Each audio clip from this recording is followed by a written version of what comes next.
can you just show a hand? Provincial Chairperson, Mr. J. Nxumalo. Former Mayor of eThekwini Municipality. Provincial Secretary, Mr. R.T. Mthembu. And Deputy Chairperson, Provincial, Ms. N.F. Shabalala.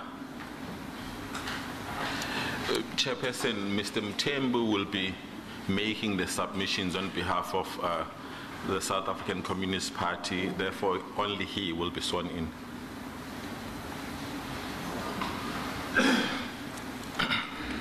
Mr. Mthembu, please stand.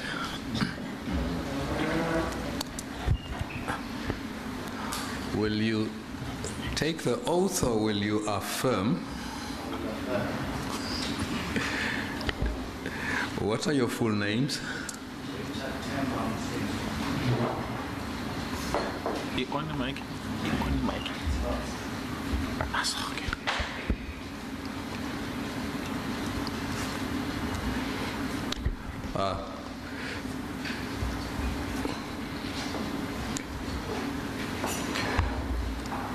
Do you have any objections in affirming the truth of what you're going to say? I've got no objection, Your Honor.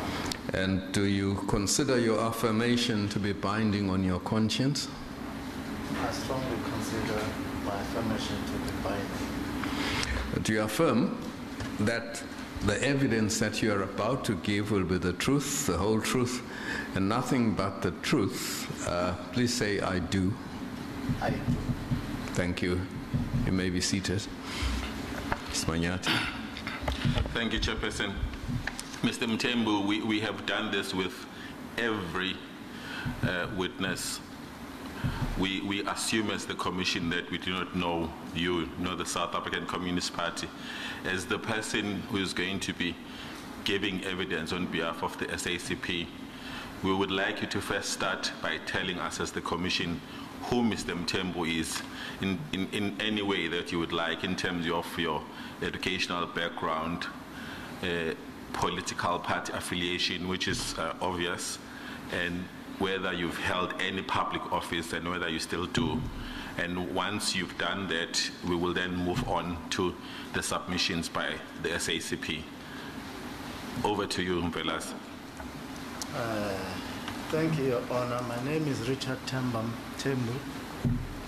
I am the Please raise the microphone and speak closer to it so that we can hear you clearly. Thank you. Yes, my name is Richard Mthembu. I'm the Provincial Secretary of the South African Communist Party in Moses Mabhida, here in KwaZulu-Natal. I'm also a member of the African National Congress. I also deployed as a member of the Executive Committee in the government of KwaZulu-Natal for the Department of Agriculture and Rural Development. Mr. Mthembu, can you confirm that the SACP has a copy of the terms of reference of the Commission? We have received a copy of the term of reference, and it has been with us for some time now. Thank you. Can you also confirm that you are making these submissions and expressing the views of the SACP at provincial level? Yes, so the submission we are going to make is expressing the views of the South African Communist Party general membership at provincial level here in KwaZulu-Natal. Thank you. How long have you been a member of the SACP? As long as I could not remember now, but since it was unbanned, I've always been a member of the South African Communist Party and a provincial secretary since 2002. Thank you. You were not a member before it was unbanned.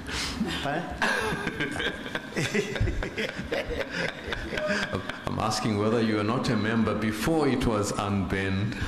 I was. I thought so. There's no risk of arrest. Please proceed, Umvelas. Thank you.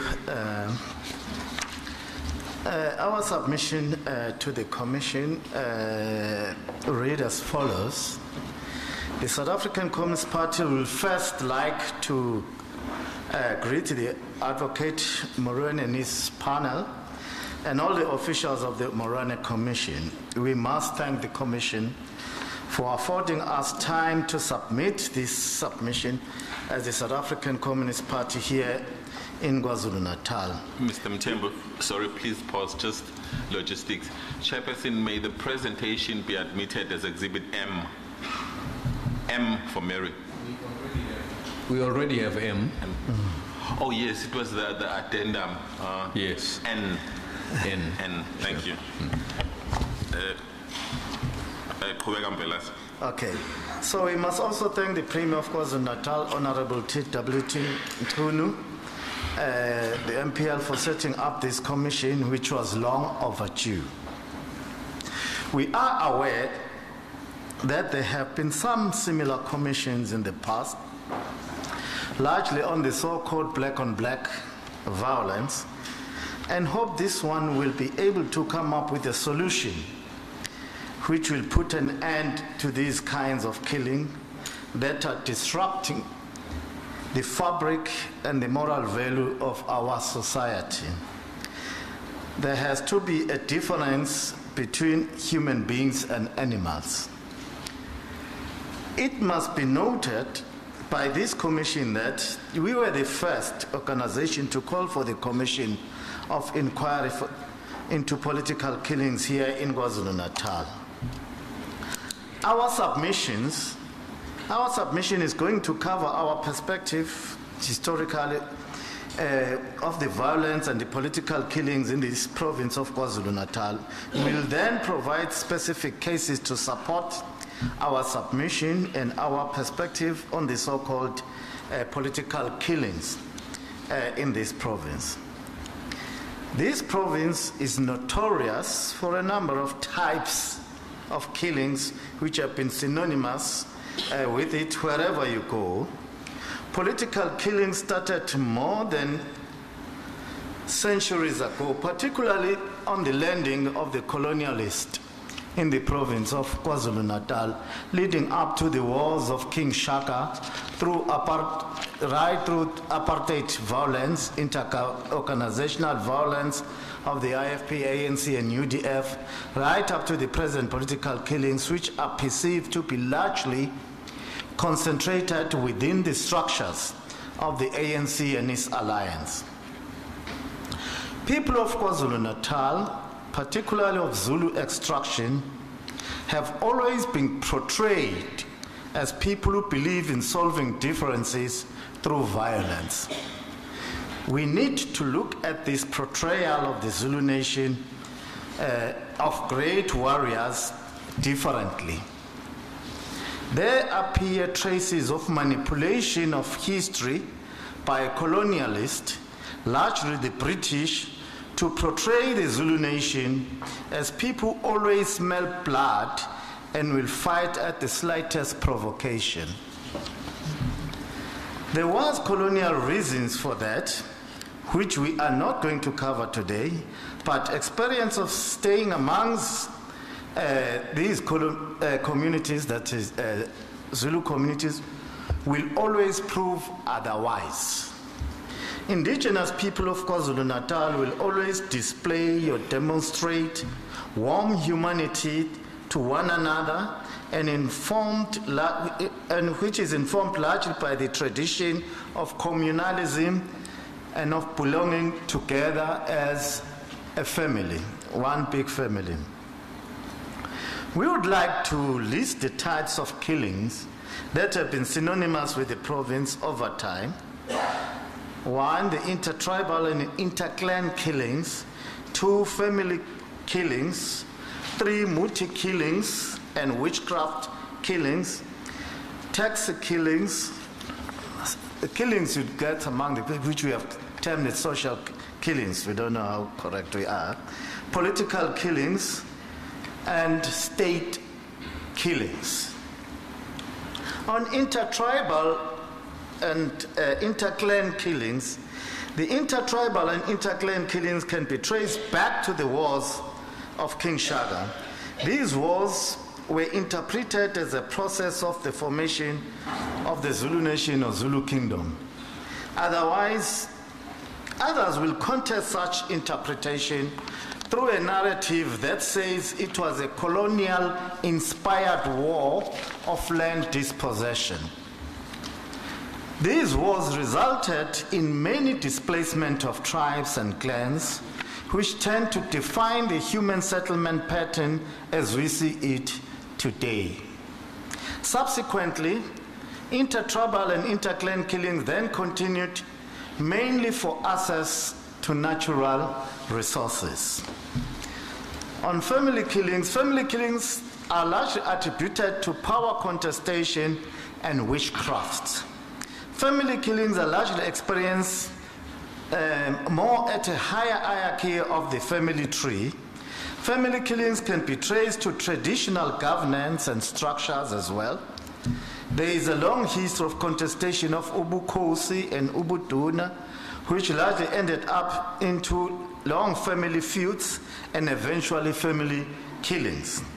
Witchcraft have also been responsible for many family-related killings.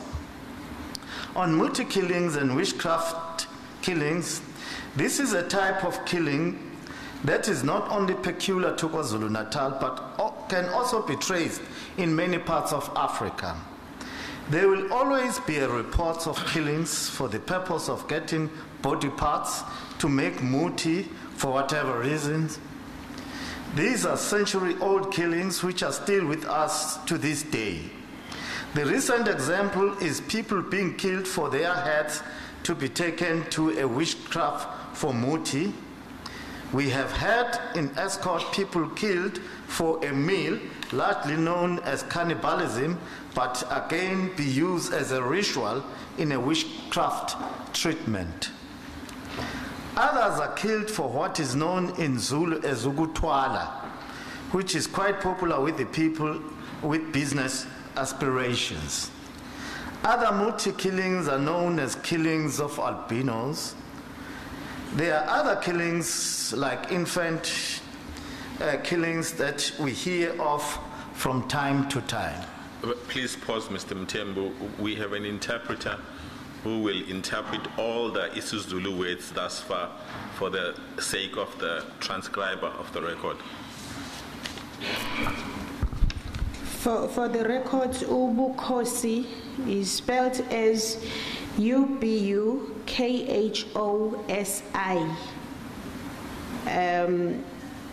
which means chieftaincy, and ubuduna is U-B-U-D-U-N-A, which means headmanship, and ukutwala is U-K-U-T-H-W-A-L-A.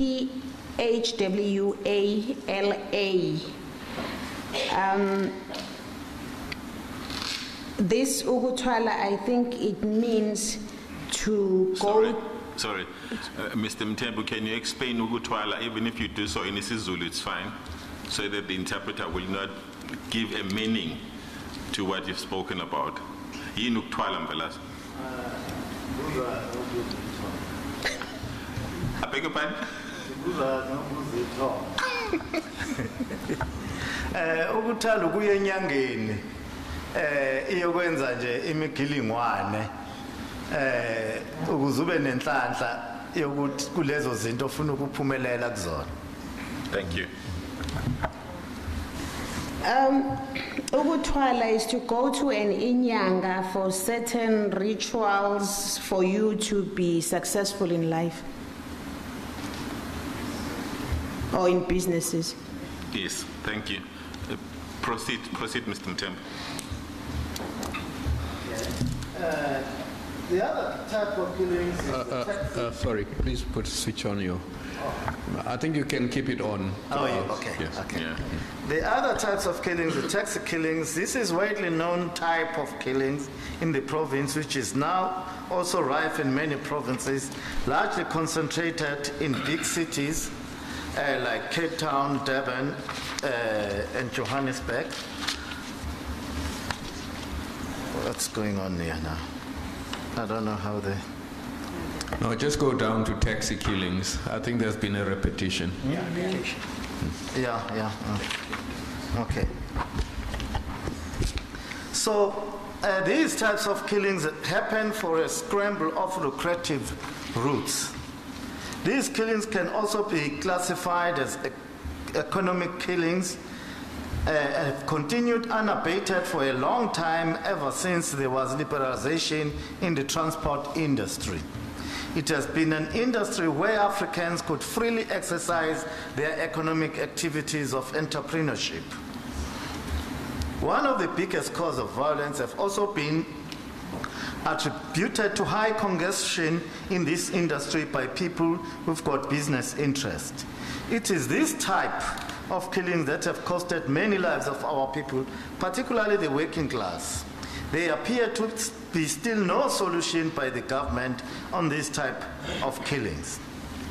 On social killings, these type of killings are killings you will find amongst our communities largely. They are more pronounced in high-density human settlement areas like the townships.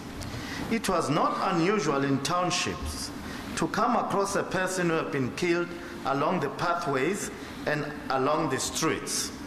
Most killings were due to muggings, bambinguns, followed by social clashes.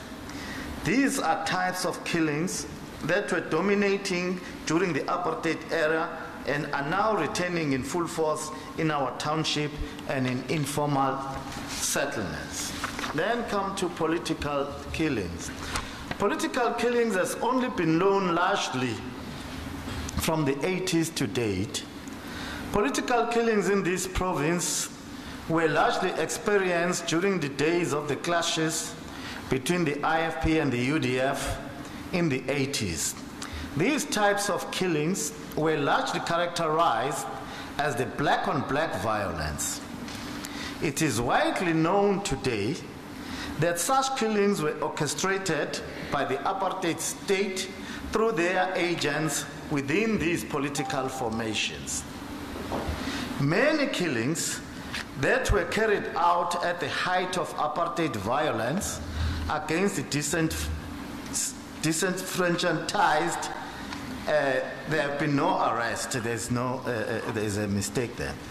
The political killings carried out during the 90s after the unbanning of the ANC and other political parties, which intensified in the latter part of the 90s and the beginning of the 21st century, were killings happening largely between the IFP and the ANC.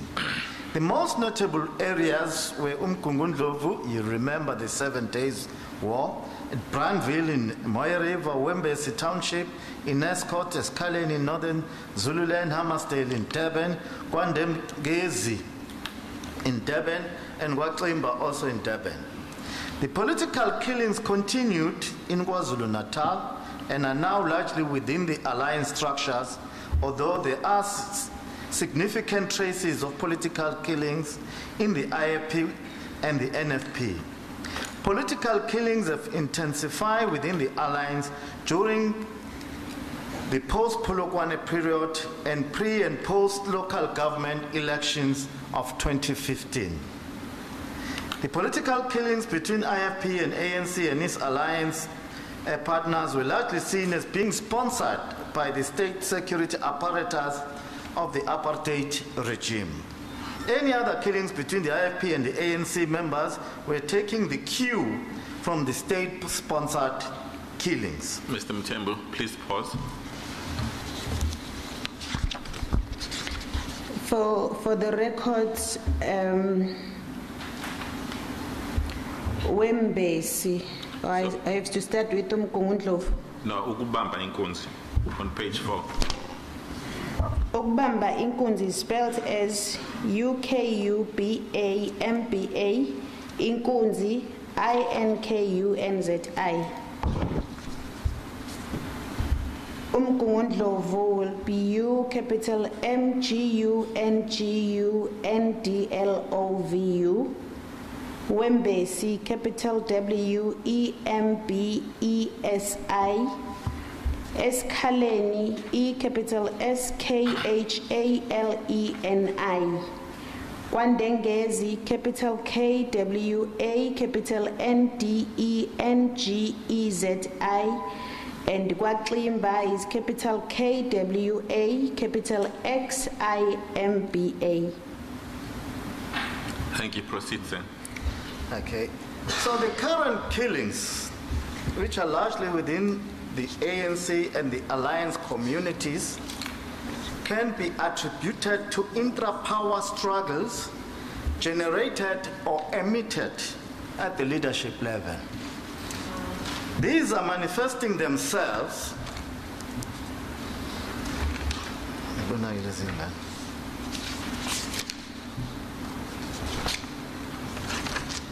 Excuse me.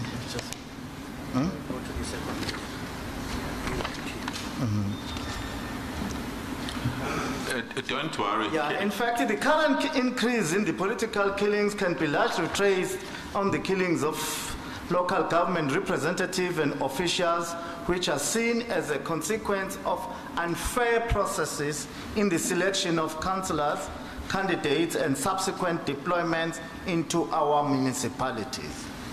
The second reason related to the above is the tender process in our municipalities and the government departments. Competition for tenders or monopolization of the tender system is also linked to many political killings in our communities. Another cause that is also linked to political killings is the power contestation in the political organization. There have been many links of the political killing that have been linked to power contestation within the political organizations. It must be said that this is the most problematic type of killing, particularly on crime prevention side. It is a killing that also explains either collusion or omission of the police in solving these types of killings. To demonstrate all of the above, we are going to zoom into specific killings that have happened so far. It is a pity that the terms of reference of the Commission only cover from 2011 up to present. There are interesting political killings prior to 2011, which are seen to be an appropriate explanation on the current political killings. Amongst what are seen as political killings are those of the leadership of eThekwini ANC region, like Comrade Sbusbiya, Comrade Shibe, and Comrade Mshibe, and Comrade Umzimkhulu, and others. These killings of eThekwini leaders were seen as part of the grand plan in preparation of a political takeover of Metro, that is eThekwini Council. Sorry, when you came to Comrade Shiba, you read as Mshibe. Can we amend your presentation to start Mshibe. with an M? M, yes. Thank you. Proceed. The political takeover were largely seen as influenced by financial interest and national politics. The belief amongst many structures on the ground is that any faction that leads eThekwini Metro is also likely to have a big influence on the national politics or national leadership. Another most lucrative interest is the huge budget of eThekwini Metro, which is running to up to 40 billion. That such a faction will control on ascending to political power in the Metro. There were other resultant reasons to the main interests, like the public transport tender of eThekwini, and the housing project, to name the few. These killings were seen as a precursor to really build up towards a fierce contestation of eThekwini ANC region, and the rest is history. Understanding also of eThekwini power struggle helps to understand the national power struggle within the ANC, which is strongly believed to have a direct link. Divorcing these battles and power dynamics from ongoing political killings will be naive. Hereunder, we are going to provide support for our argument above in terms of our understanding of the political killings. We are only going to deal with areas around eThekwini and some outside eThekwini, but not all of them. Other killings follow a similar pattern and motives. Starting with KwaNdengezi area, in 2003, the SACP lost its prominent member, who happened to be a councillor by the name of Comrade Phansi. He was shot coming out of a meeting that was dealing with housing. Before Phansi's assassination, there was a leadership contest between himself and one Comrade Ngola Ngobo. Comrade Phansi emerged victorious in that contestation. There is a section of community who have always believed that any leader in the township should emerge from a Manganga community. Those are the dynamics inside KwaDabega. All fingers to the assassination of the Comrade Phansi were pointed at his close rivals, and there were leading evidence volunteered by some members of the community, which were either ignored or not followed. Subsequently, violence became the order of the day in the township of KwaNdengezi, largely linked to housing, waste removal, and other service delivery community projects. This eventually led to the killings of one Tulindlovu and one Lamula and one Mobeni Kwela. Mpelase, please pause. For the record, Sibia is spelled as capital SBU, Sibia, capital SIBIYA. Mshibe is capital MSHIBE. KwaNdengezi is capital KWA, capital NDENGEZI. Comrade Phansi is capital PHANSI.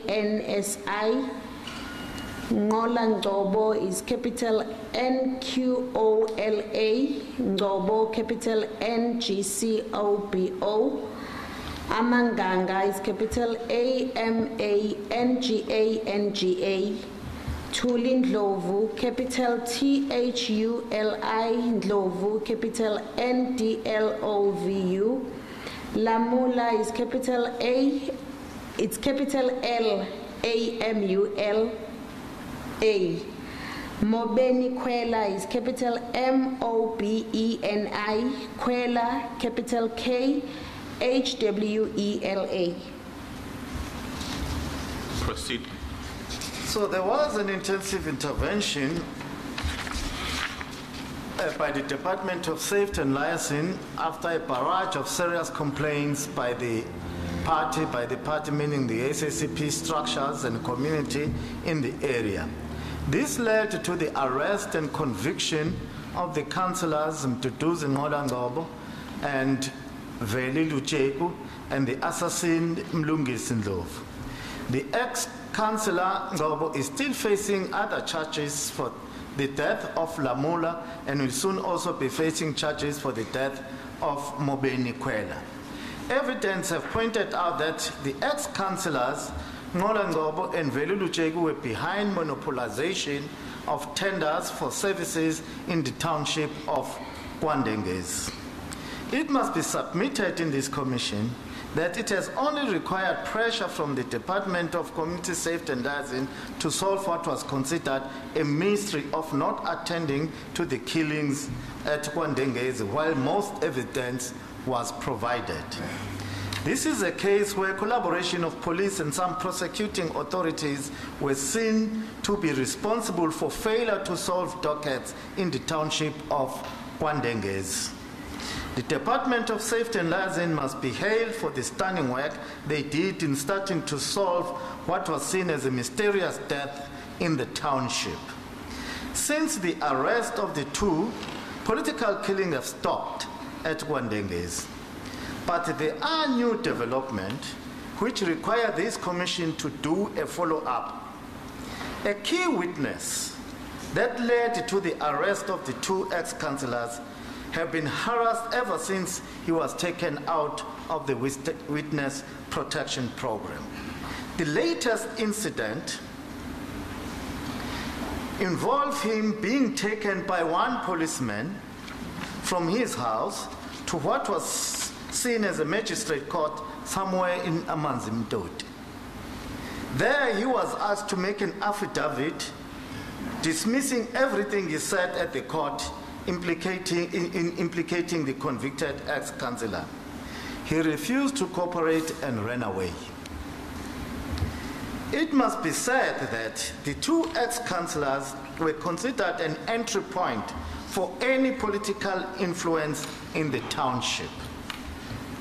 They would receive all the protection they need as long as they deliver the political constituents of Ward 12 to a chosen faction, which is the township of KwaNdengezi. Interpretation, please. Mduduzi is spelled as capital M-D-U-D-U-Z-I, Veli Luchegu, capital V-E-L-I, Luchegu, capital L-U-T-S-H-E-K-U, Mlungisi, capital M-L-U-N-G-I-S-I, Amanzimtoti, capital A-M-A-N-Z-I-M-T-O-T-I. Thank you. Proceed, Mr. Inchanga. So this is a clear example of an interface between political interest and business interest leading to political killings in the area. On Ward 43 in Tuzuma area, in Ward 43 of eThekwini region, Comrade Zwane was gunned down at his home by some people who came into his house in a car and asked to speak to him. This killing followed a fierce altercation between the branch secretary of the ANC and Comrade Zwane, where Comrade Zwane was questioning the voters' roll that was to be used in the BGM, which is the branch general meeting, on the 12th of October 2014. Comrade Zwane had always been a thorn in the leadership of the branch of the ANC and was seen as a serious contender for the leadership of the branch.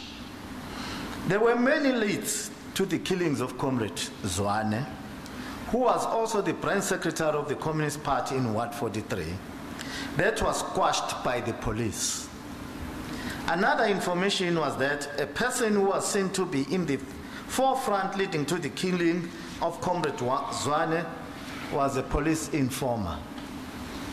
A spouse of Comrade Zwane was even told by one policeman to look for a private investigator or use her political connection to take the case to the Hawks because there was no chance that the case will be solved if she were to rely on the local police station. The reason was that those who were perceived to be kingpins involved in the killings of Comrade Zwane have a very strong connection within the police. They were also linked to an earmarked person for the leadership of the branch and in the ward as a councillor.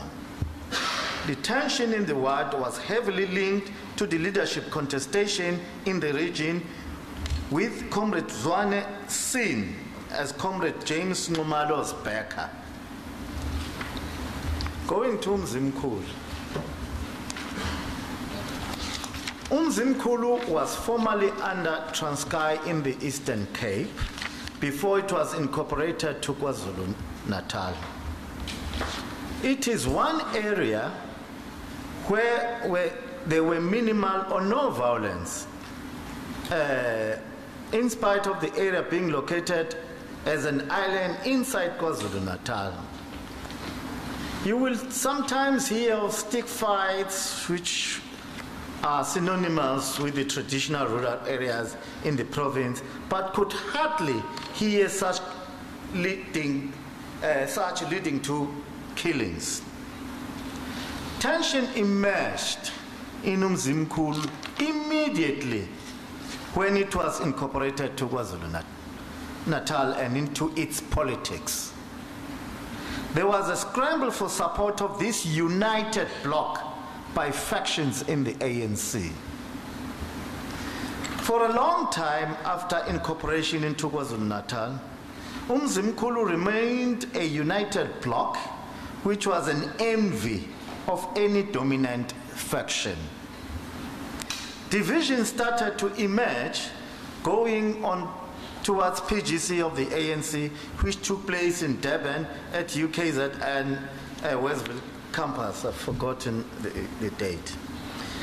This division became so pronounced on moving closer to highly contested provincial conference of the ANC in November 2015.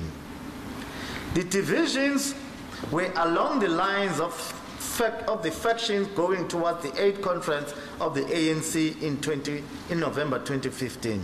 These factions were seen to be along the envisaged preferences of the leadership of the ANC going to the National Conference of 2017 in December. Umzimkhulu, like eThekwini region, have become an envy of any faction that wants to emerge victorious in the race for leadership of the ANC in 2017. Umzimkhulu have also very strong SACP structures which constitute what we call Greater Umzimkhulu District. There is a very strong working relationship between the SACP and ANC in the sub-region in Umzimkhulu. After the ANC Provincial Conference of November 2015, the leader of the region of the ANC was elected to the PEC of the ANC in the province. That opened up for a new contestation for the leadership of the region, which generated serious tensions in the region. Please pause, Mr. Mthembu. Zwane, for the records, it's capital Z, W-A-N-E, Numalo, capital N-X-U-M-A-L-O, Umzimkhulu, U, capital M-Z-I-M-K-H-U-L-U, eThekwini, E, capital T-H-E-K-W-I-N-I.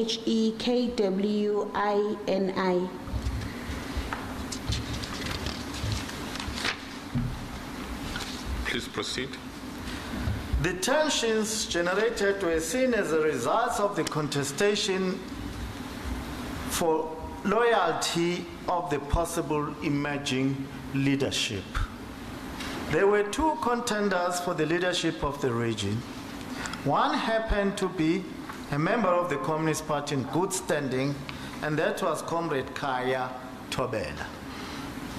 Going to conference, faction will post their slates in the social media.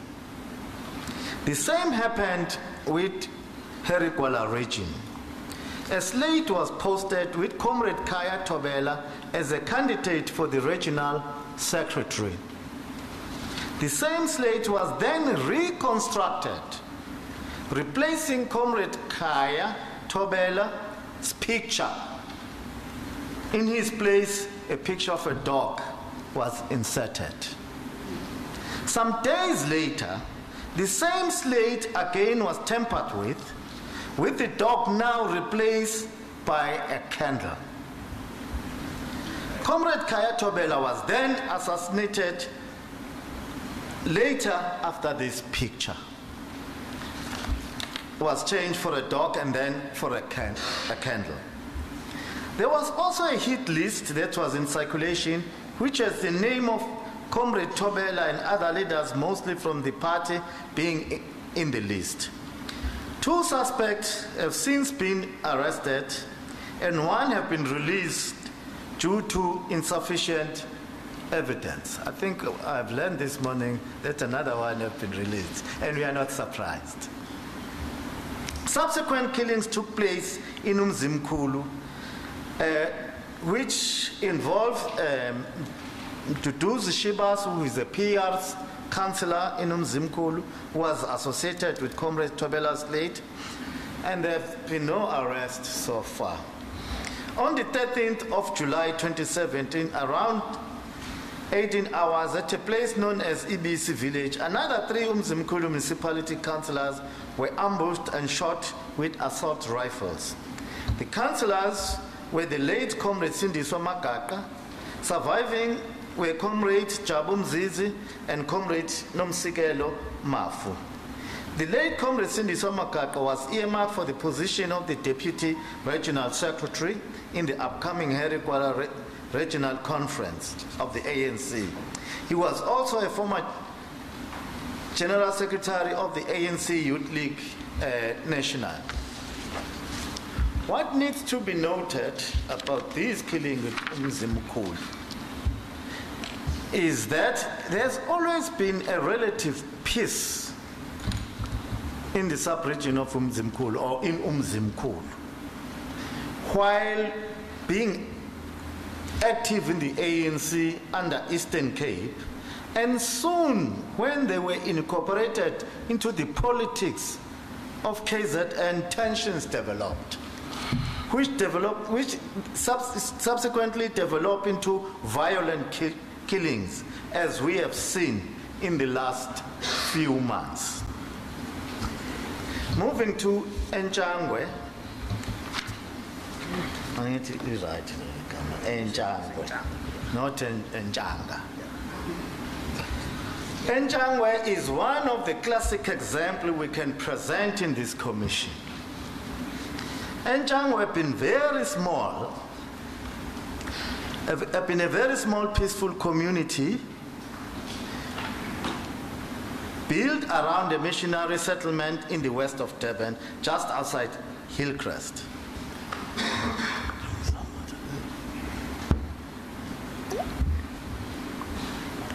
It is an area that was once engraved by internecine violence, which was largely attributed to state-sponsored black-on-black violence of the 80s. Going back to the history of the area, it is claimed that the area was an epitome of peaceful cohabitation until some communities were settled in the area from Gwanjobogas. This community was removed from Gwanjobogas for what was claimed as a violent behavior towards its neighboring homesteads. Initially, there were peaceful coexistence between the new community and the existing one. Later in the 80s and early in the 90s, this was to change when what was seen as part of a state-sponsored black-on-black violence, there was an outbreak of violence between the two communities, which was attributed to tension between the ANC-aligned traditional communities of the area and what was then branded as the IFP-aligned settled community from Gwanjobogas. The violence continued until it was brokered through intervention by peaceful structures that were convened at that time. Comrade Willis Mchun and Comrade Ntlantlangiti can explain better on how the peace was brokered in Inchanga. Tensions resurfaced again when there was a contestation for a ward councillor in 1996. Please pause, Mr. Mthembu. For the record, Khaya Thobela is spelled as capital K H-A-Y-A, Thobela, capital T-H-O-B-E-L-A. Gwala is capital G-W-A-L-A. Duduzi Shibase, capital M-D-U-D-U-Z-I, Shibase, capital SHIBASE, Jabu Mzizi, capital JABU, Mzizi, capital MZIZI, Sindiswa Magaqa, capital SINDISWA, Magaqa, capital MAGAQA, Nomsigelo Mafu, capital NOMSIKELO, Mafu, capital MAFU, Enchangwe. Chairperson, I'm not sure whether I have to spell as it is written on the document, or I have to spell Inchanga as an isiZulu. As isiZulu. As an isiZulu, Inchanga will spell it as E. Instead of C. E capital NTSHANGWE. Kwanjobokazi will be capital KWA, capital NJOBOKAZI. Tlantlangidi will be capital NHLA, NHLA, Ngidi, capital NGIDI. Thank you. Please proceed, Mr. Mtembu. Two families were seen to be in contestation for the leadership of the community of Inchanga, which is now Ward 4 in eThekwini municipality. And these families were the Ngumalos and the Shozis. A compromise candidate was then preferred by the name of Comrade Jethro Ndlovu, not Domagute. Jethro Ndlovu. After Comrade Jethro Ndlovu retired, to ensure that a truce is maintained in the area, it was agreed that Comrade Mncwabe, I think it was not, it was, there's supposed to be a correct, it was Comrade Sikni Mncwabe should take over as the councillor. But after it was agreed that Comrade Sikni Mncwabe should take over as the councillor, then Comrade Boyshows challenged Comrade Sikni Mncwabe. And there was a fighting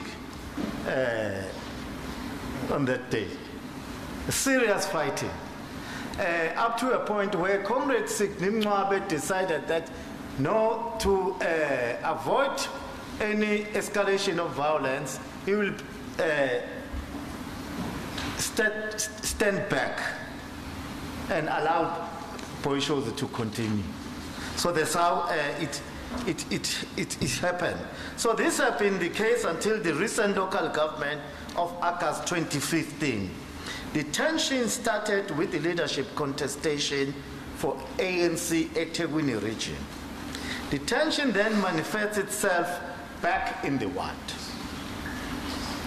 There was different preferences between the then mayor of eThekwini, Comrade James Nxumalo, who happened to be a candidate for the chairmanship of eThekwini region, and Comrade Boyshozi, who was supporting a different candidate opposed to James Nxumalo's candidacy. A tension therefore developed when most members were seen to be supporting the then mayor, Comrade James Nxumalo, were denied their right to renew their ANC membership. This was seen as a deliberate act to deny Comrade James Nxumalo's ascendancy to chairmanship of the region. It was also seen as a ploy to maintain Comrade Boy's influence in the ward. There were some mass actions that ensured demanding the intervention of the higher structures of the ANC in the area. Inchanga is one area where the SACP have strong structures on the ground. These SACP structures were seen to be a strong influence on getting support for Comrade James Nxumalo in the ANC structures of the ward, of course, due to dual membership. Therefore, most members of the ANC who happened to be SACP members were barred or frustrated from participating in the ANC activities. This led to the majority of the people of Inchanga, a stronghold of the ANC, being marginalized in the branch of the ANC and its activities. This led to many members of the ANC throwing their lot with the structures of the SACP.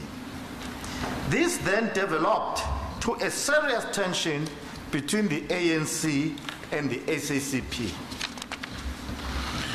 The process of selection of ward candidates for the Ward 4 community of Inchanga intensified this tension. It is believed that the then councillor of the ward, Comrade Boy Shozi, had his preference of who had to succeed him as the ward candidate. It is claimed that unfortunately the community of Inchanga had different views. This tension is seen to have led to the assassination of one possible candidate for the ANC, one Comrade Dladla. When the ward conference to nominate the candidate was held, the majority of the people of Inchanga, many of them who believed that they were denied deliberately the membership of the ANC, were left out of the process. On the day of the nomination of the ward candidate, a large alternate meeting was organized under the banner of the SACP. It was the day when gunmen invaded that meeting and fired at random at the crowd that gathered at Kwandokweni, not Kwandolane, sport field, where Philip Dlamini was killed and many were injured. There were arrests after this killing and suspects are out on bail. One suspect happened to be a relative of Comrade Boisho's. Subsequent to that killing, a series of what were seen as political killings emanating from this tension followed. On the 24th of January 2016, Comrade Bongan Hlachwayo was also killed. He was found in a car which was shot at during the meeting at Kwandokweni Sports Field. In August 2016, Comrade Nontsigelelo Blose, who was a highly active member of the SACP and a witness to the murder case of the 24th of January 26, was also killed. On the 13th of December 2016, Comrade Umzimkhulu was murdered while he was at his home after receiving threats, and no arrests have been made so far. Again, on the 13th of December 2016, Comrade Nonhlanhla Ngcobo Mkhize, who had a boyfriend at the Panegeni area, which his boy shows his stronghold, was also killed after she had also received multiple threats and no arrests have been made on her murder. Please pause, Mvelas. For the record, Shozi is spelled as capital S-H-O-Z-I. Mncwabe is capital M-N-C-W-A-B-E. Dladla is capital D-L-A-D-L-A. Kwandokweni is capital K-W-A, capital N-D-O-K-W-E-N-I. Dlamini, capital D-L-A-M-I-N-I. Bongani Hlachwayo, capital B-O-N-G-A-N-I. Hlachwayo, capital H-L-A-T-S-H-W-A-Y-O. Nontsigelelo Blose, capital N-O-N-S-I-K-E-L-E-L-O. Blose, capital B-L-O-S-E. Umzimkhulu, capital M-L-U. Umzimkhulu, capital M-C-H-U-N-U. Nonhlanhla Ngcobo Mkhize, capital N-O-N-H-L-A-N-H-L-A. Ngcobo, capital N-G-C-O-B-O hyphen, capital M-K-H-I-Z-E. Thank you. I think there's another, the area, Panigin. Oh, Panigin. Thanks, Chairperson. Panigeni will be spelled as capital P-A-N-E-K-E-N-I.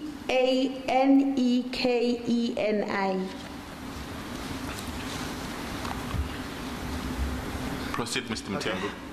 The SACP again lost another member on the same date of December 2016, Comrade Londi Wengobo, who was selectively killed while she was walking with her friends. Another SACP activist, Comrade Zamo Ngobo, was shot at on the same date of the 13th of December 2016, and Comrade Zano Shozi was arrested and denied bail. After that attempt to kill Comrade Zamo Ngobo, another attempt was made to kill him, but consequently his mother sustained gun wounds on her leg and it had to be amputated. Lastly, Comrade Zamo Bengu was also shot at on the 13th of December 2016 while he was on his way to a taxi rank, and no arrest had been made.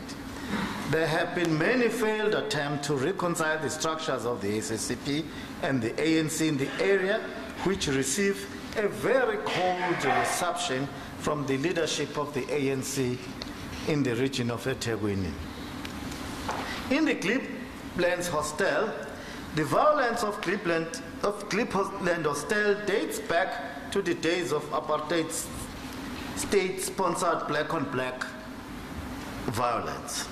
The first agitation of violence at Glebe was the violence of what was categorized as the North and South violence.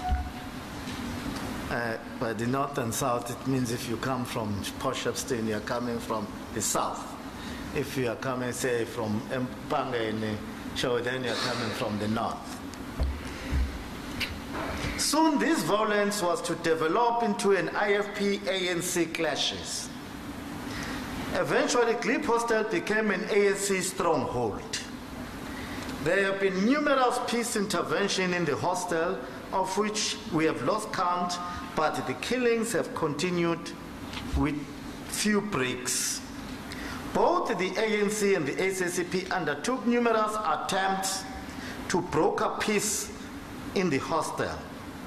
These killings will manifest themselves differently at different times. They will be attributed to political clashes between ANC and SACP. If that is resolved, they will turn out to be the killings attributed to scramble for rooms or beds' rights, up to even taxis or tax shops. There have also been allegations of police collusion or involvement in the violence at the hostel. The SACP have lost a number of its leaders in the killings, which may not necessarily be attributed to political killings. The SACP strongly believe that the killings in Glebelands hostel are orchestrated by an organized syndicate operating through or even behind some political leadership of the hostel or organized official structures of the hostel. This organized syndicate primarily objective is to capture the Glebe hostel as a monopolized market. The difficulty in stopping violence and crime in the Glebelands hostel is also attributed to a lack of proper security and administration of the hostel. The SACP strongly believe that the eThekwini Metro Council could have done better in providing proper administration and security, infrastructure which could have frustrated or even curtailed any intention to commit crime in the hostel, and that would have saved many lives. Among the leaders that the SACP have lost through killings at Glebelands hostel, Comrade Martin Tesani, who was the treasurer of the district, Comrade Zoto Sibia, who was once the chairperson of the district of the SACP, and we know that the list of the killings have risen up to 93. I think it was almost in 1 year. Numerous other leaders of the party have fled the area due to threats of violence. Even Comrade Zoto Sibia was no longer a resident of hostel when she was kid was only visiting relatives and friends. Please pause, Mvelas. For the records, Londi Wengobo will be spelled as capital Londiwe, Ngobo, capital Ngcobo. Zamongobo will be spelled as capital Zamo, and Ngobo will be spelled as the same, like the first Ngobo. Zamo Shozi will be capital Zamo, Shozi capital Shozi, and Zamo Bengu. Zamo will be spelled as the same, and Bengu will be capital Bhengu. Desani will be spelled as capital Desani. Zodwa Sibia will be capital Zodwa, Sibia capital Sibiya. Please proceed, Mr. Mtembu. Another type of killings is the state killings, and this form of killings in the province can be categorized as state killings. Among the killings that can be categorized as state killings are the Gomakuta massacre, where the killings were said to be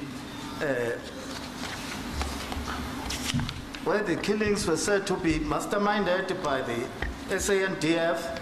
The Escaleni killings, where largely the ZP were used as the killing machinery. The Gwashobashobane massacre, again where the police were directly linked to the outbreak of those mass killings. The Hammer State political killings, which was orchestrated by the state using police and state-trained hit squad.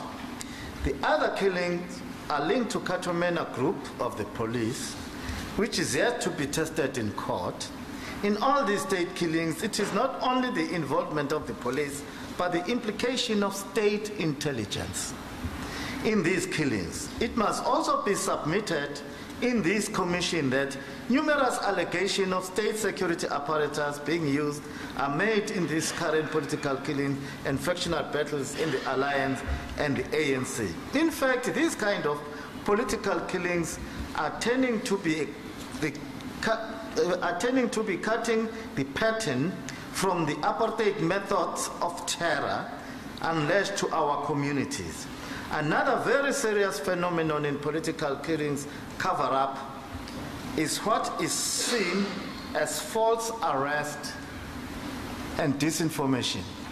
And I must emphasize, you will largely see that as part of trying to avoid public pressure.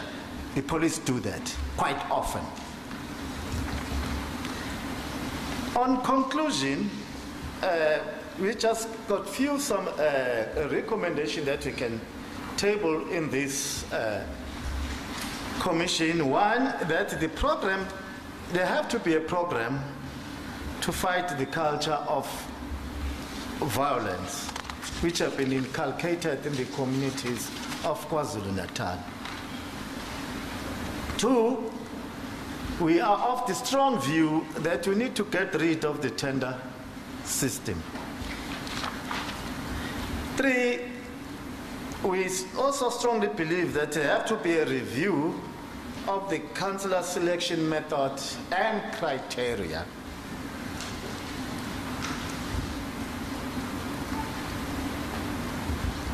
For program to there have to be a program to depoliticize security structures, mainly the police. Our police are highly politicized, and that is not a good thing to live with. 5, introduce special unit in the police force to deal with political killings. 6, there have to be a commission of inquiry on using or abuse of state intelligence in private or factional battles. State intelligence are mostly preoccupied with factional battles. That's why things are falling apart.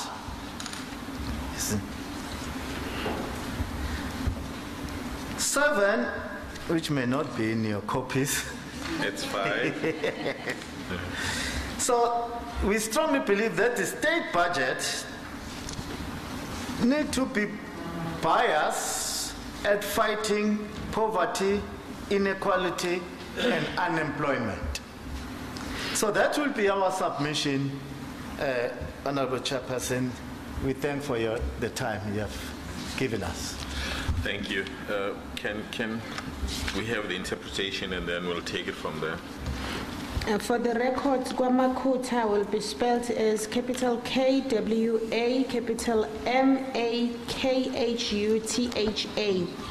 Kwashobashobane will be capital KWA, capital SHOBASHOBANE.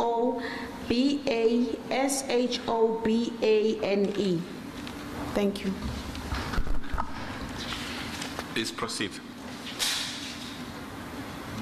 Yeah, maybe I should have also asked my colleagues to add what I might have left. Chairperson, may we propose that we take a 15-minute coffee break and the delegation will confer. If there's anything to add, they can do so after the break so that they will have time. In other words, I think you are proposing that what other members of the delegation might have wished to add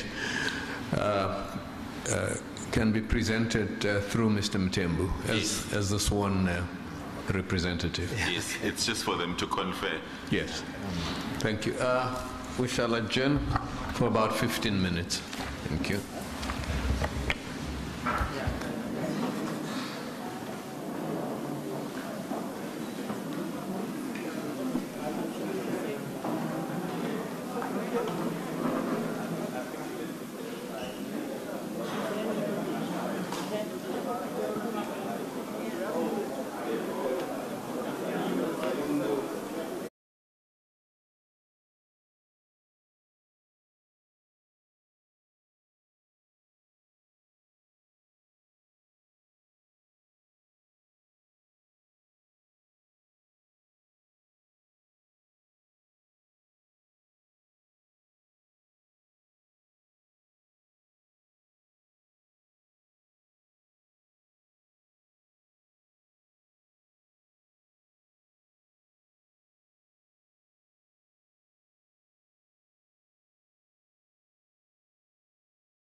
Chairperson, may call a delegation of the South African Commission.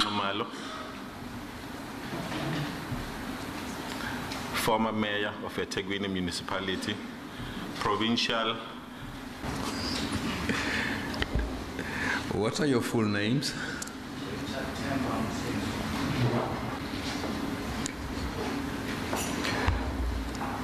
Do you have any objections in affirming the truth of what you are going to say? I've got no.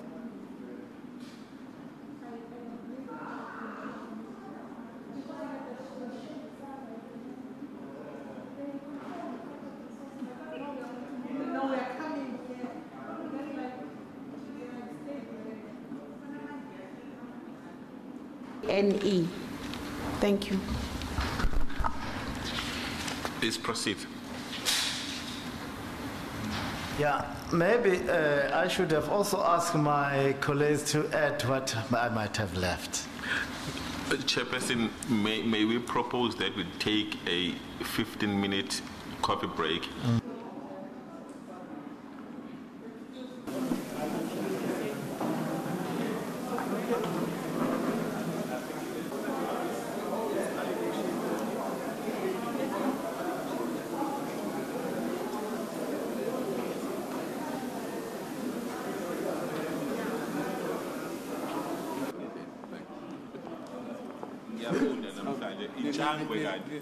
Inchanga. Finally, mistake a common.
I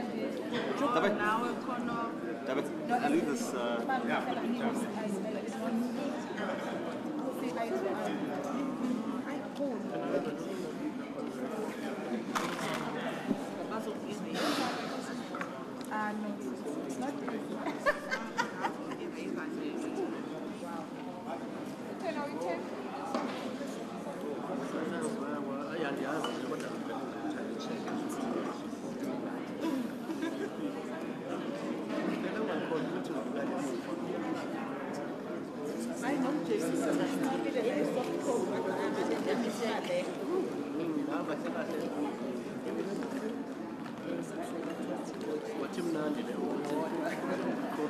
Yeah, that sounds like very tight.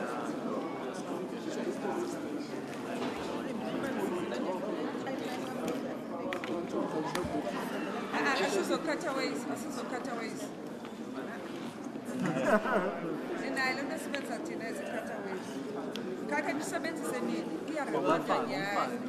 Tshela ingane zami ukuthi zibuke i-TV zokuthi baba sibonanga i-TV manje kwenzakalaphi Should practice as cutaway. fona nalento yekhamera nawo uzaphosa ngizakufota umuntu avela kujiphatha ngeflash nawo 14 kanti udolonga kudlaliwe ngathi okay no you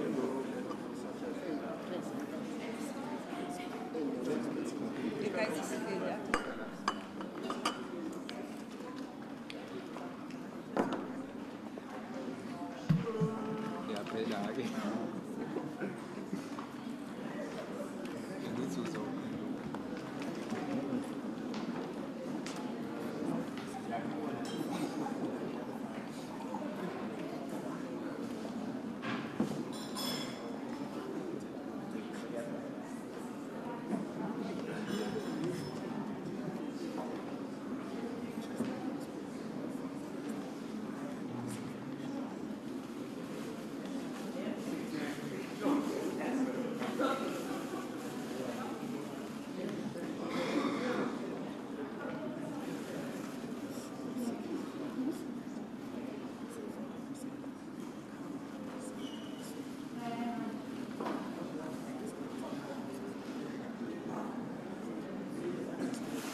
ngenzeka.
Because you are.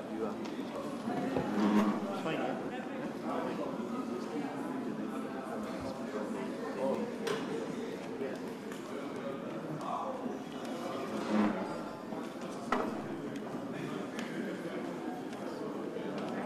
It's okay now. Yeah, my clear.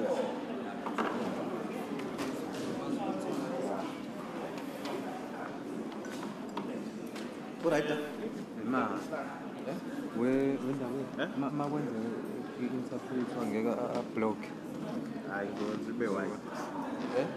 Akazumblock. Uzoblock. Mayizombeka nayinkinga.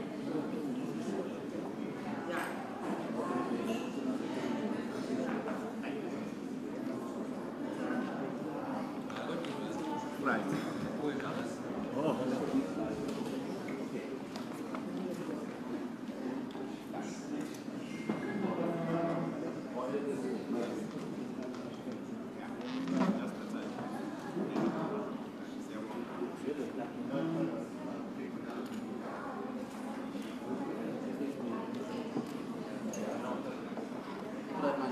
Yep, c'est bon.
You're still under your affirmation to tell the truth.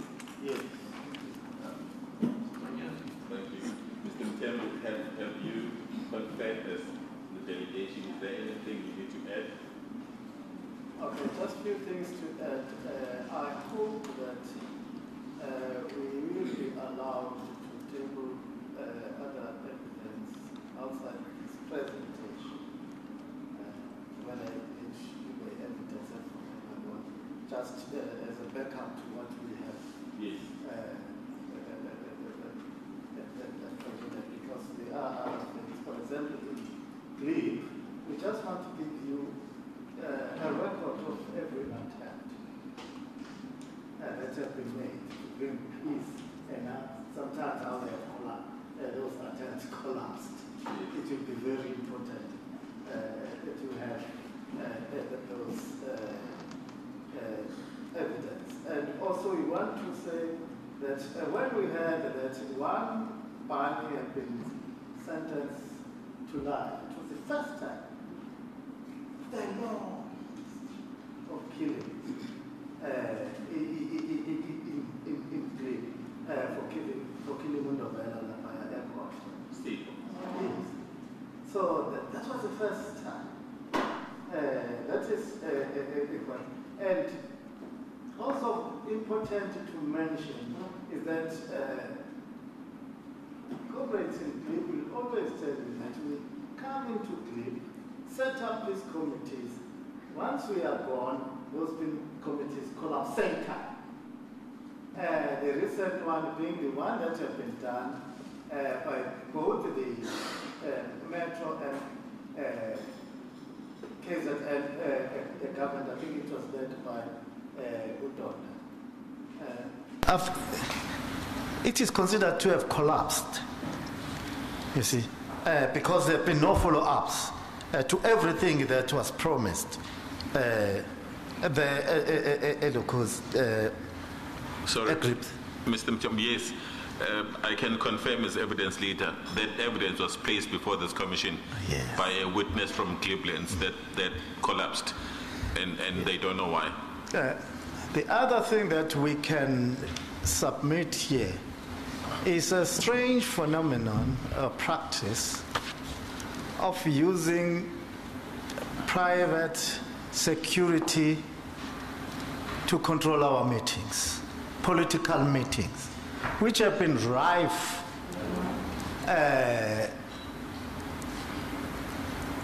during eThekwini region, and it's now happened to be is happening all over the province.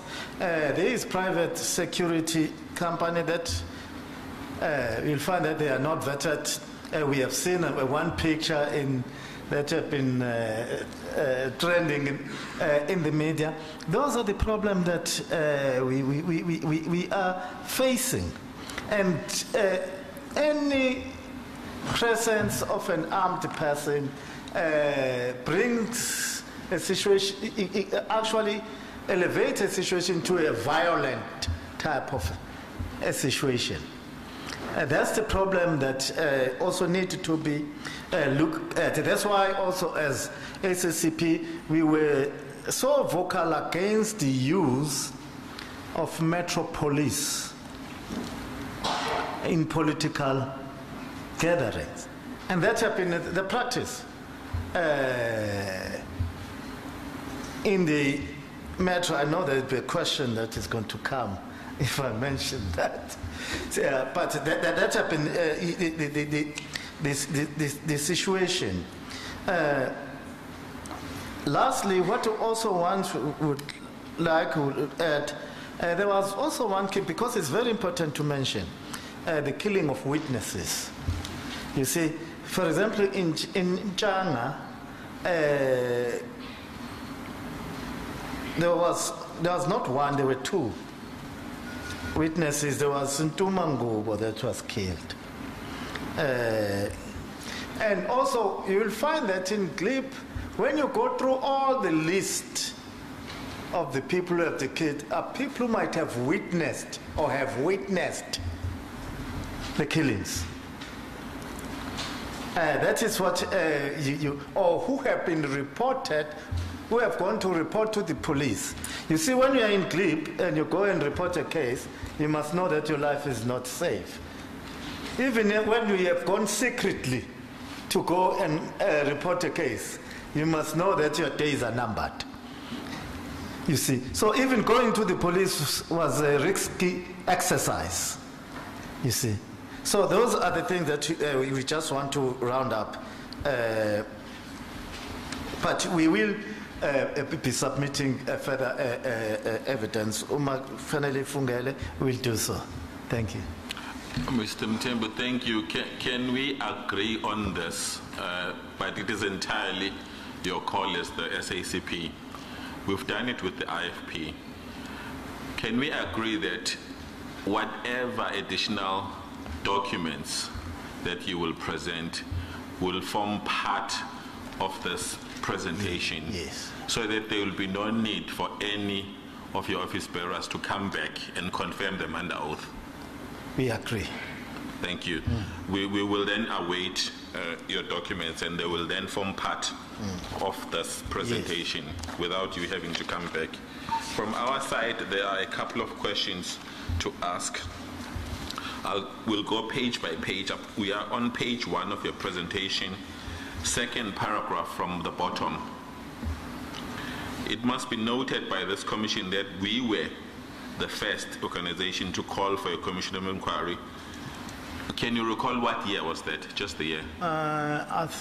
If my memory serves me well, I think it was 3 years ago. 2014? Yes. No, not 20. It was immediately after they killed Usbu Sbiya. That was 2011. We've got his docket. Yeah. Immediately after they've killed Usbu Sbiya.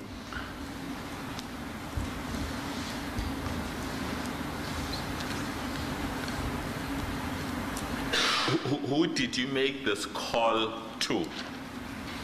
We were making the call to the government. Yes. And what was, sorry, government at provincial level? At provincial and national. And what was the response, if any? It was silence. Thank you. Let's move to page 4. Sorry, 5.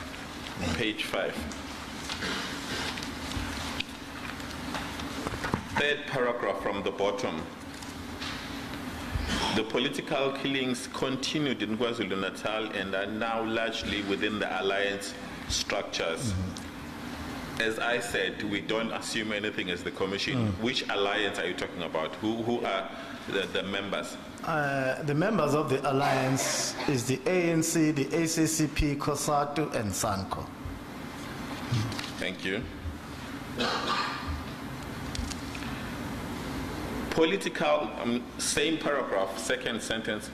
Political killings have intensified within the alliance during the post-Pologwane period and pre- and post-local government elections of 2015. I'm questioning the year. Is 2015 correct? Which one now? Local government elections of Were the elections in 2016. Thank you. Yes. Thank you. Last paragraph on that page 5. The current killings largely within the ANC and the alliance communities can be attributed to intra-power struggles generated or emitted at leadership level. Which leadership level? Is it local, provincial, national, or all, or some? Let me put all, but largely at national level. If you could elaborate on that, if you want to. I think I'll make a good example with the current tensions going to 2017. We once engaged with the African National Congress of how we need to build unity and bring peace in the province. One thing we said to them is that sometimes it's a futile exercise to sit with the provincial leadership of the ANC, because we are always with them. We did things together with them.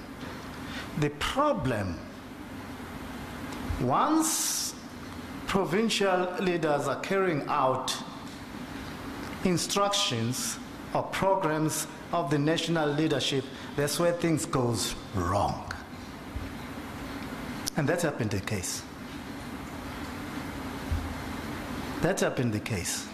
As we are speaking, we are divided on the ground according to preferences at the national level. That's where the problem lies. And besides that, it will be very important to also talk about the character of our organization. Largely within the alliance, the ANC, COSATU, and the party, we subscribe to what we call democratic centralism. You see? So, democratic centralism is when everything is discussed and then decisions are taken. Our decision must be based on what is coming from above. We cannot just do, because we are not a federalist type of organization. So if you look here in KwaZulu-Natal, they will tell you how many interventions happened from national. Take for instance a Tegwini region. A Tegwini region, things went haywire when there was a single letter from the Secretary General, which was disbanding what was seen a legitimate outcome, a legitimate conference, and a legitimate outcome of the conference. And here we are. That's the problem, you see. And how many interventions from national was done at eThekwini region, which further divide the region? If you look at the provincial conference of the ANC, it was one conference where there were more national leaders than any other provincial conference in the history of the ANC. What happened? Mr. Mthembu, are you talking about the one that the court has recently nullified? Yes. You see, what happened? It was run by the national leadership. So that is what we are trying to put on the table, that most of the challenges that we are facing tend to come from above or failure from above. At national level? Yes. I understand you. In fact, I think then it would be proper because one of the things we are wanting to clarify is further on, but maybe let's talk about it now that you've mentioned it. Let's talk about, you've mentioned it, the eThekwini Regional Conference. You mentioned a letter nullifying. Can you talk about the history of that eThekwini Regional Conference? There is information that is in the public domain, but we are not giving evidence, you are, so it is proper for us to ask you and then you confirm it so that it will be factual as evidence before the commission. How many times has that, rather rephrase, was that eThekwini Regional Conference held? If my memory serves well, it was up to 4 times. Start from the beginning. What happened happened the first time? Yeah, the first time there was supposed to be a regional conference. I think it was aborted on a last minute. That was on the 14th of February, if I'm not mistaken, 2015. And then there was another one that was in the ICC.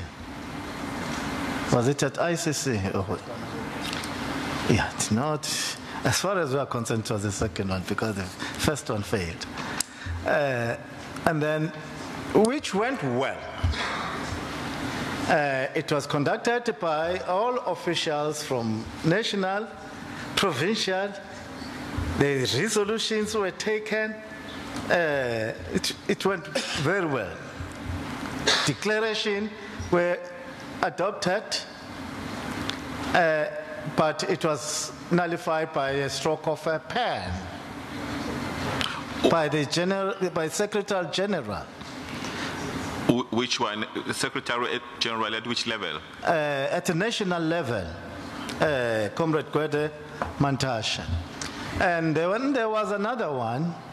Sorry, before we proceed, did the Secretary General give reasons why he was, I'll rephrase that, why it was being nullified?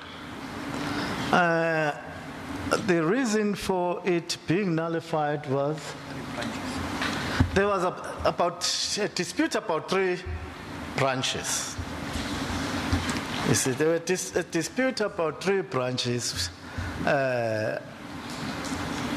hence which the Office of the Secretary General viewed it as were illegitimate. Yes. Hence, the nullifying the conference. And then there was another attempt which was at Greyville Racehorse, again which was adjourned or disrupted. What do you mean disrupted? Some group of people came and become chaotic, you see, to a point where it was impossible to continue with the conference. Then it was abandoned. Then there was one again that was in December, I think, 2015. That was a conference which was boycotted by other branches. Of which party? Yes, those branches who strongly believe that they were robbed by the nullification of the previous. The second one? Yes. You see. So they did not, it was that conference where it was announced that the mayor got 1 vote. The It mayor was- got one vote. James Nxumalo. Please explain. The ex-mayor, the former mayor. It was alleged that he got one vote, although it was just to discredit him, other than anything else. So that was the last one where the current chairperson emerged, who is now also a mayor of eThekwini. What is his or her name? Is Comrade Zandile Gumede. I'm sure you had the attendants laughing. The allegation that Mr. James Nxumalo got one vote, for what position was he? For the chairmanship. Oh, I see. What is your belief as the SACP regarding the second conference, which was nullified by a letter from the Secretary General? Was it legitimate? Was everything above board? Well, usually when there are these conferences, within the alliance family, we'll invite each other. We were represented as the South African Communist Party in that conference. We can say with confidence that it was one conference under very difficult conditions that were run smoothly, and even those three branches that were said to have been illegitimate were accepted by the conference. And go to the Constitution, it will tell you about the decision of the conference, that it was adopted by the conference as part of the conference, and then there was then what happened was the most unfortunate, where some courts elsewhere decided to have a final say. Does the SACP believe that factionalism played a role in nullifying that outcome? I think it will go down in history as one of the worst factional decisions ever in the ANC. You've answered me. Let's move on. Page 6.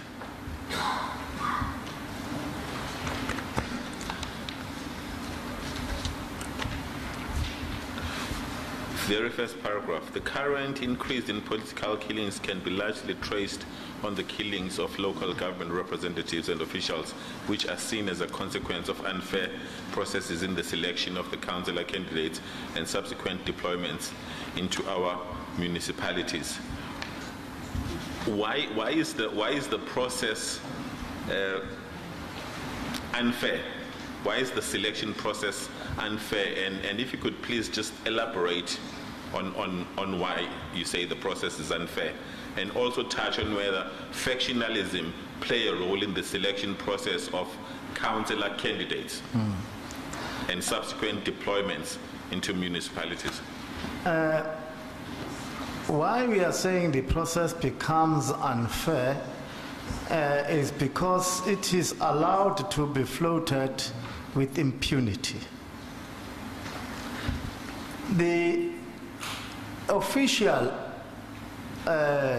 procedure is one of the most fair procedures you'll ever see in a democratic organization, but it opens a lot of it is open to manipulation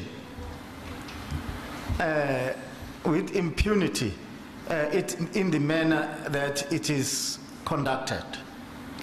You see, that is what we also believe as the South African Communist Party that they are most of the increase in the political killings is also attributed to a number of councillors who were imposed By? By the ANC. At what level, Mr. Mtembu? Usually from all levels. That one happens from all levels, I must say. So there are a number of other killings really where you can attribute them to the fact that the community were not happy. And then they took it in their hands to solve the problem. Unfortunately, some will solve it by killing, which is wrong.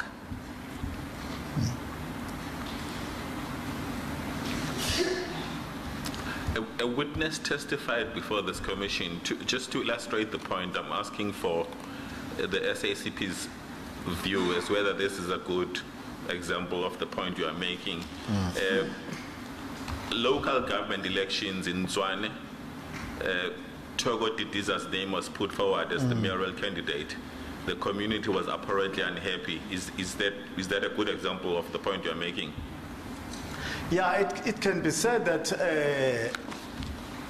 those are the examples that you will find throughout the country where democratic processes will come up with a particular product or outcome. Yes. And then it goes to the leadership, those outcome or product are changed for another that's been decided by the leadership. Second paragraph.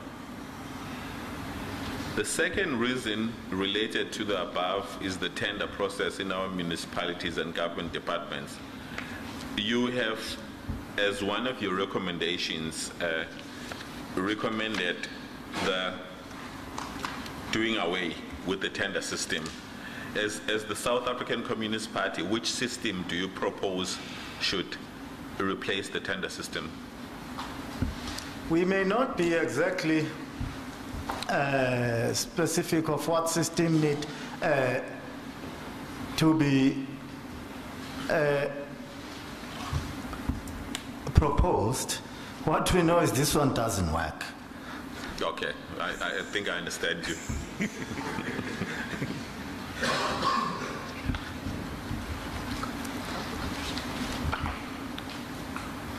I want to ask a question, maybe it will be unfair. Perhaps to ask it in a fair way would be, you are saying we know the current system is bad, but we haven't applied our mind to what should be done. Are you willing, as the South African Communist Party, to apply your mind as to what system should replace the tender system? I'm not asking for an answer now. Yeah, we are willing to contribute in deciding the most appropriate a system that can work better and alleviate any possibilities of being manipulated. We would like to see even a summit or in Indaba where all stakeholders will come and pull and apply their minds of what we think would be most suitable for a fair process. You are obviously a political party, so you get to know what the people are saying in general. I'm talking about the general sense, not only in KwaZulu-Natal, but the whole of South Africa. What is the analysis of the SACP? What is the general sense of South Africans about the tender system? Are they in favor or against it? The tender system is one of the most horrible systems that allow the elite to help themselves at the expense of the public purse. That's what we can say. It was designed deliberately to favor the private capital at the expense of the public. That's what we view it. Are you saying as the SACP, the model, for lack of a better word, the model of a tender system was never designed, I'll use an example, yes. which again is in the public domain, was never designed to empower previously disadvantaged groups?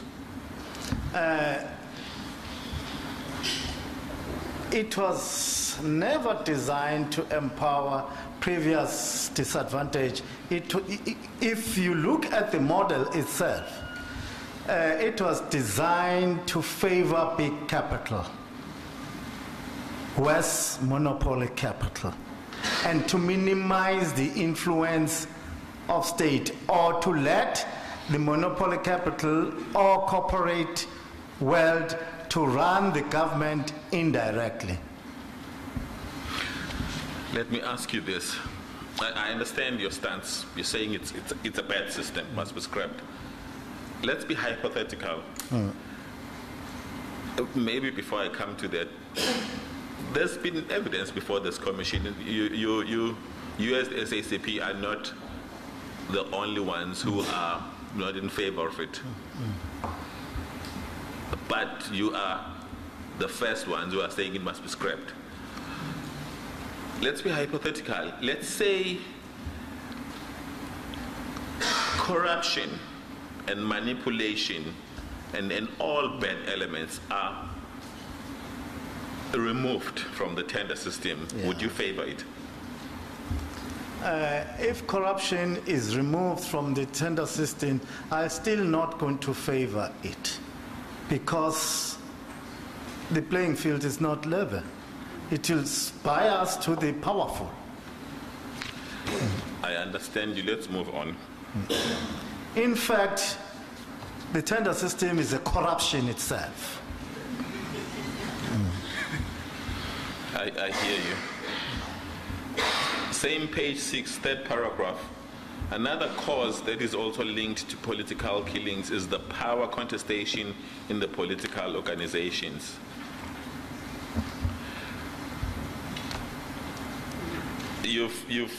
Rather, let me rephrase that.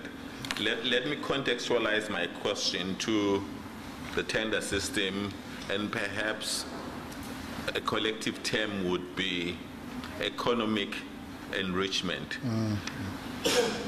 As the South African Communist Party, do you believe there is any correlation or connection between power contestation in political organizations and self-enrichment and economic benefits?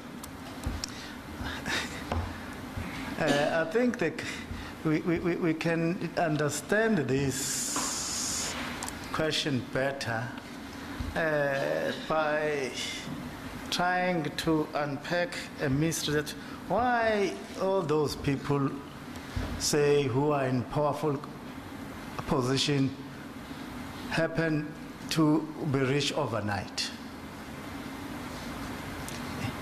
Because it's not equal to what we compensate them. That's the question that we need to ask. Sorry, if you say compensate, you mean their salaries? Yes. Okay, proceed. Yes.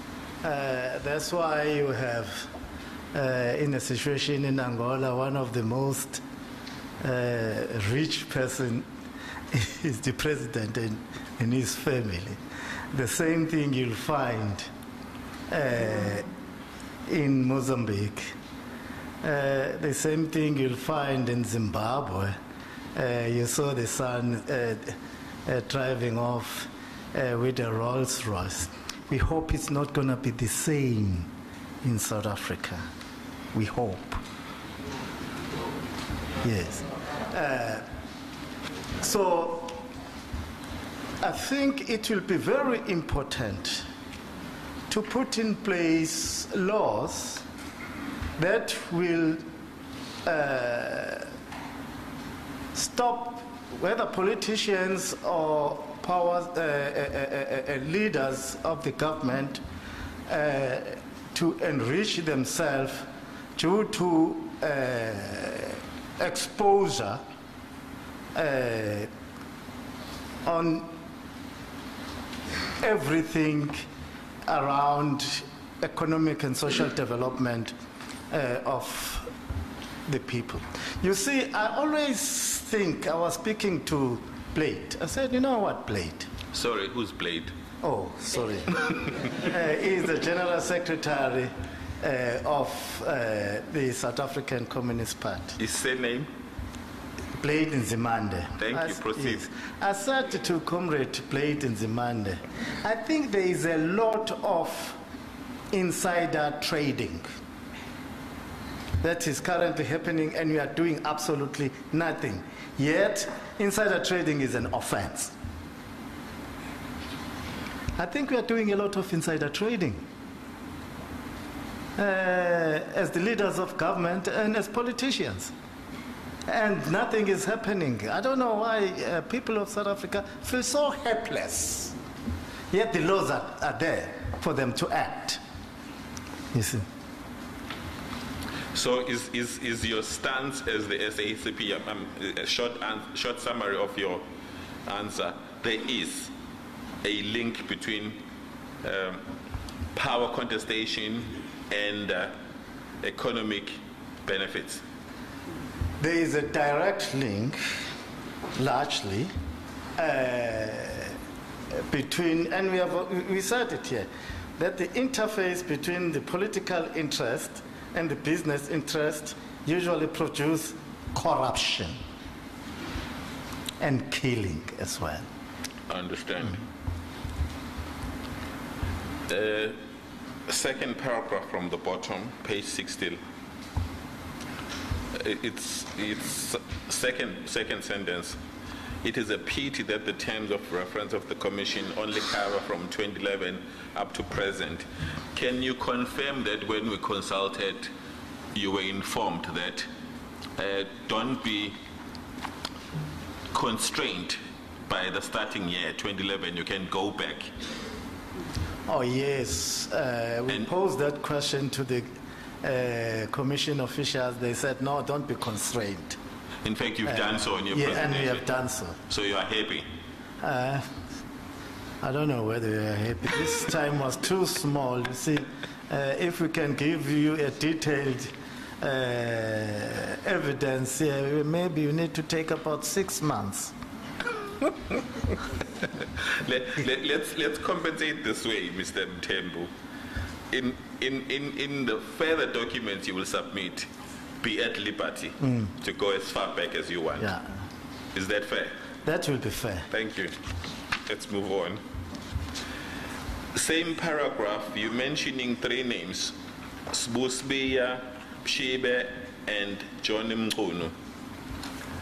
In fact, let's rather separate them. Let's start with Sibiya and Mshibe. We, as the evidence leaders, know they were killed. We've got dockets relating to their murders. Simple question. Are you saying both were killed for political reasons? Yes. We strongly of the belief that they were killed for political reasons linked to business. Government business or private business? Both government business and because private business will flow from government business. Are you talking about tenders again? Yebo baba. Can that be interpreted, please? Yes, sir. Thank you.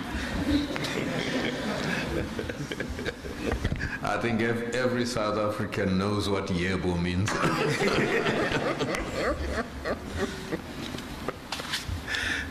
Yes, Chairperson. Let's talk about John Mkhunu. This is in the public domain. Correct me if I'm wrong. Maybe I shouldn't say that. I'll ask the question directly. You can then discount what is in the public domain.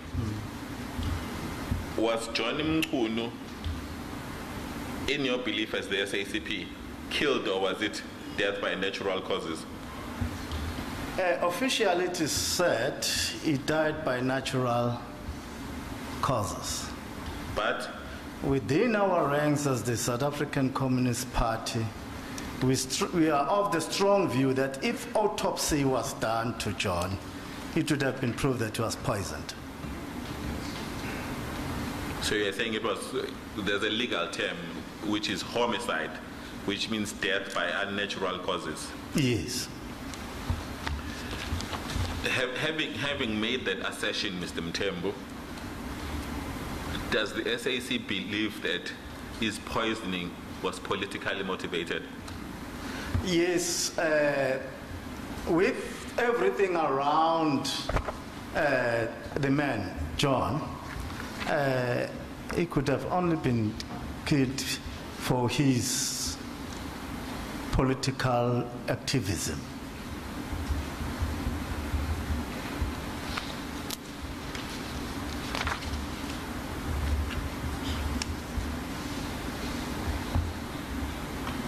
Let's move on.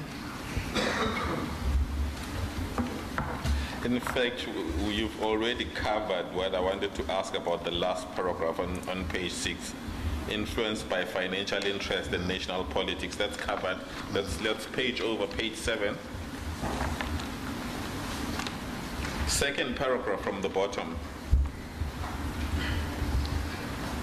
Third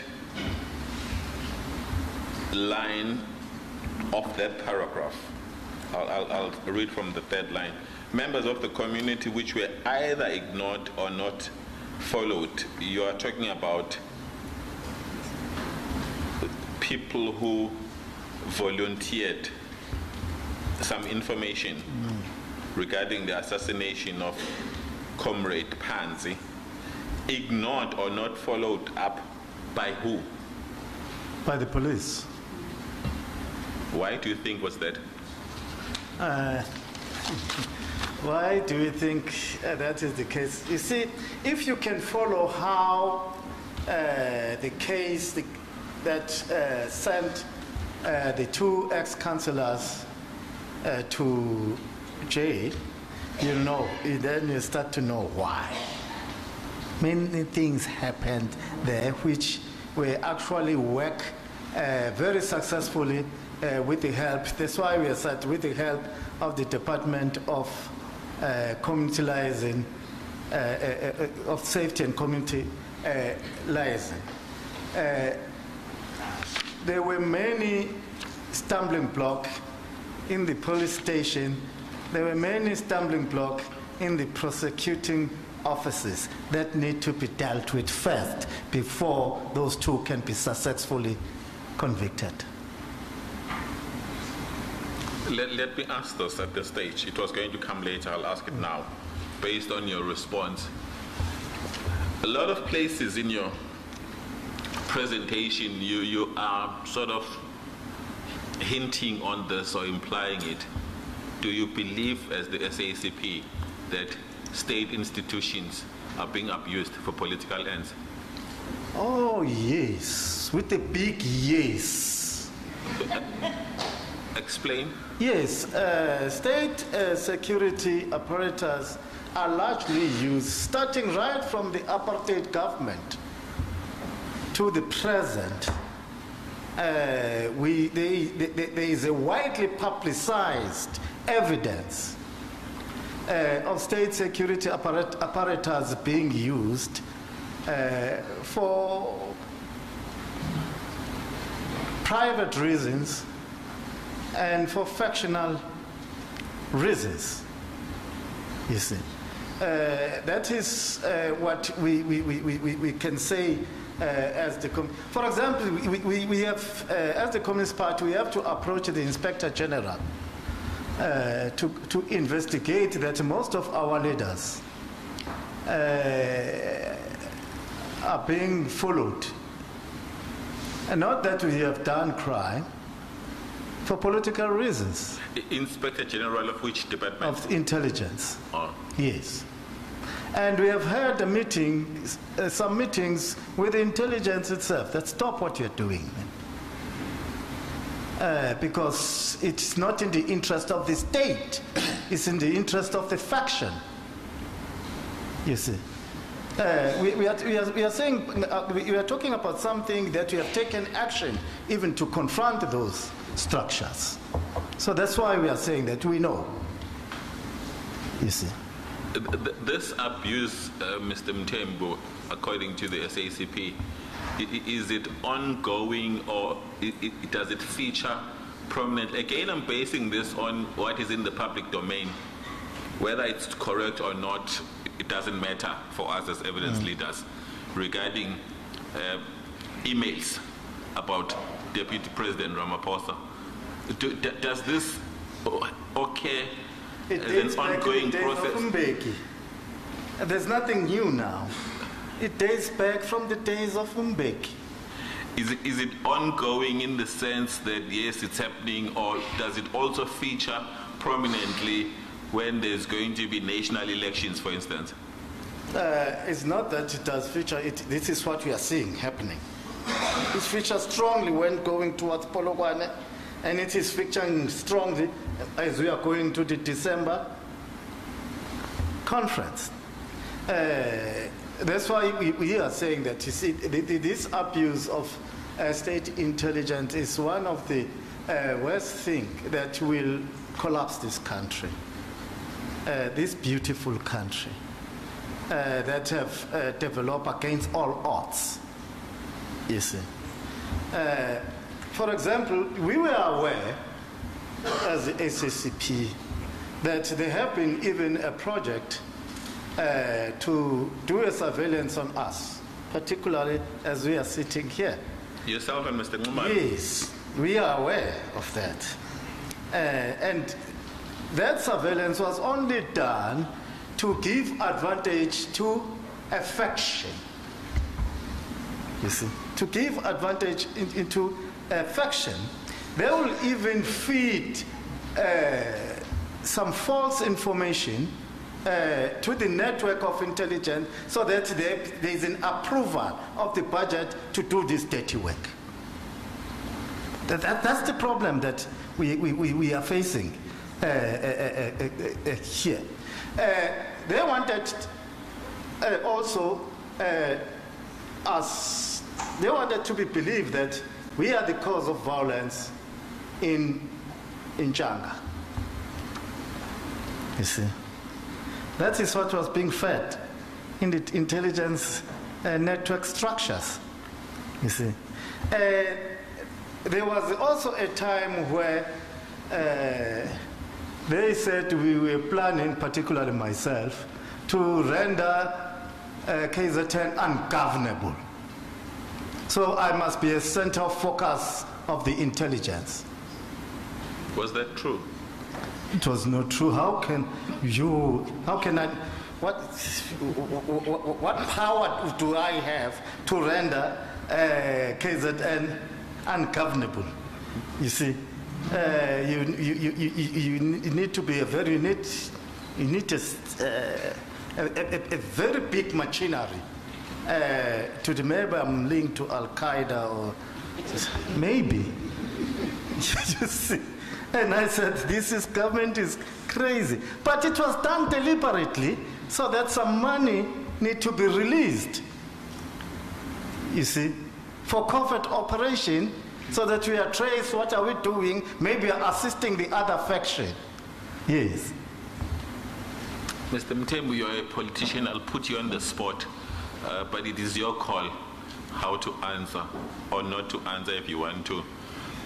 Still on this point, do you want to share the SACP's views about the, again, it's in the public domain, so-called rogue intelligence report regarding former Minister of Finance? I think that it has been proved, it is in the public domain, that that was a construction. Still on the abuse of state institutions, so far you've been touching on intelligence. What about the police? do you believe they are being abused as well for political ends? I feel very sorry for the police. You see, the police is like an abused child. Explain. Yes, because I strongly believe that many of them, it's not their intention to do some dirty work, you see. But there is this peer pressure that you need to please the powers that be, you see. Ordinary policemen are good policemen, but we politicians tend to dirty them for our own interest. What about the prosecuting authority? Same.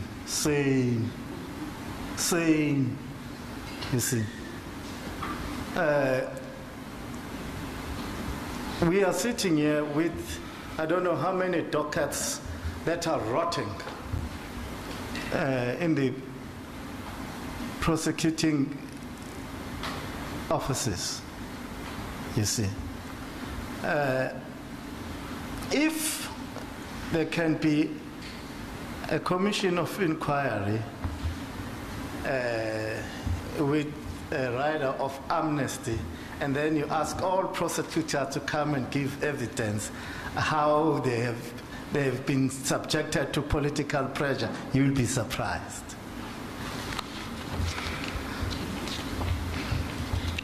Page over, page 8.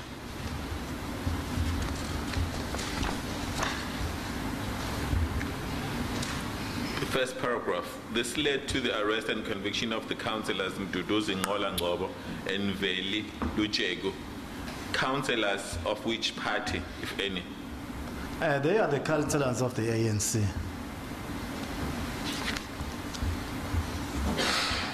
Second paragraph. Somewhere in the middle of the paragraph, after the third time, Gwandengezi, but there are new developments which require this commission to do a follow-up on what developments. You can go back and read it so that you can contextualize your answer.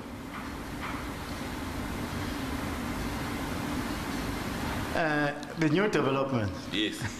I think it will confirm what you have just been asking.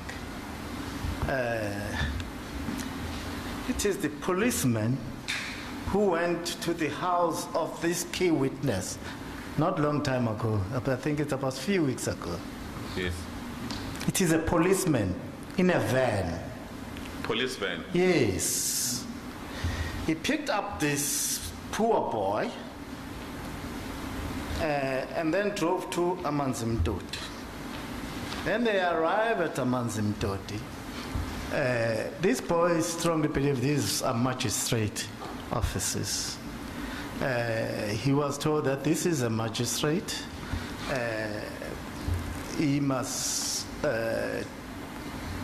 dismiss everything, every evidence he said in the court, and make an affidavit. Let me understand this. Are you saying this, let's call him witness, are you saying this witness was a witness in the trial of these two councillors? He was a key witness. Did his evidence, I'll rephrase that, was his evidence influential in the outcome? It gave the evidence that was influenced, that was a key evidence. To convict them? To convict them. So they were saying, in law, this is the term we use, to recant? Yes. So was he taken to a false magistrate? We don't know whether it was a false magistrate. Investigation need to prove that. Okay. But it can't be a false magistrate when we are making an attempt to take somebody out, because the plan was to have this affidavit and then apply it for the bail. Pending appeal? Yes. I understand you. And you say he refused to cooperate and ran away? Yes. Has that been reported to the police? He came to report to the SACP office. They are afraid of the police. Have you taken it up as the SACP? We have taken it up. Do you mind sharing with who? Not names. I mean, the maybe, police, prosecutors. We have taken it up. I would like to stop there. Okay, that's fair enough. Page 9.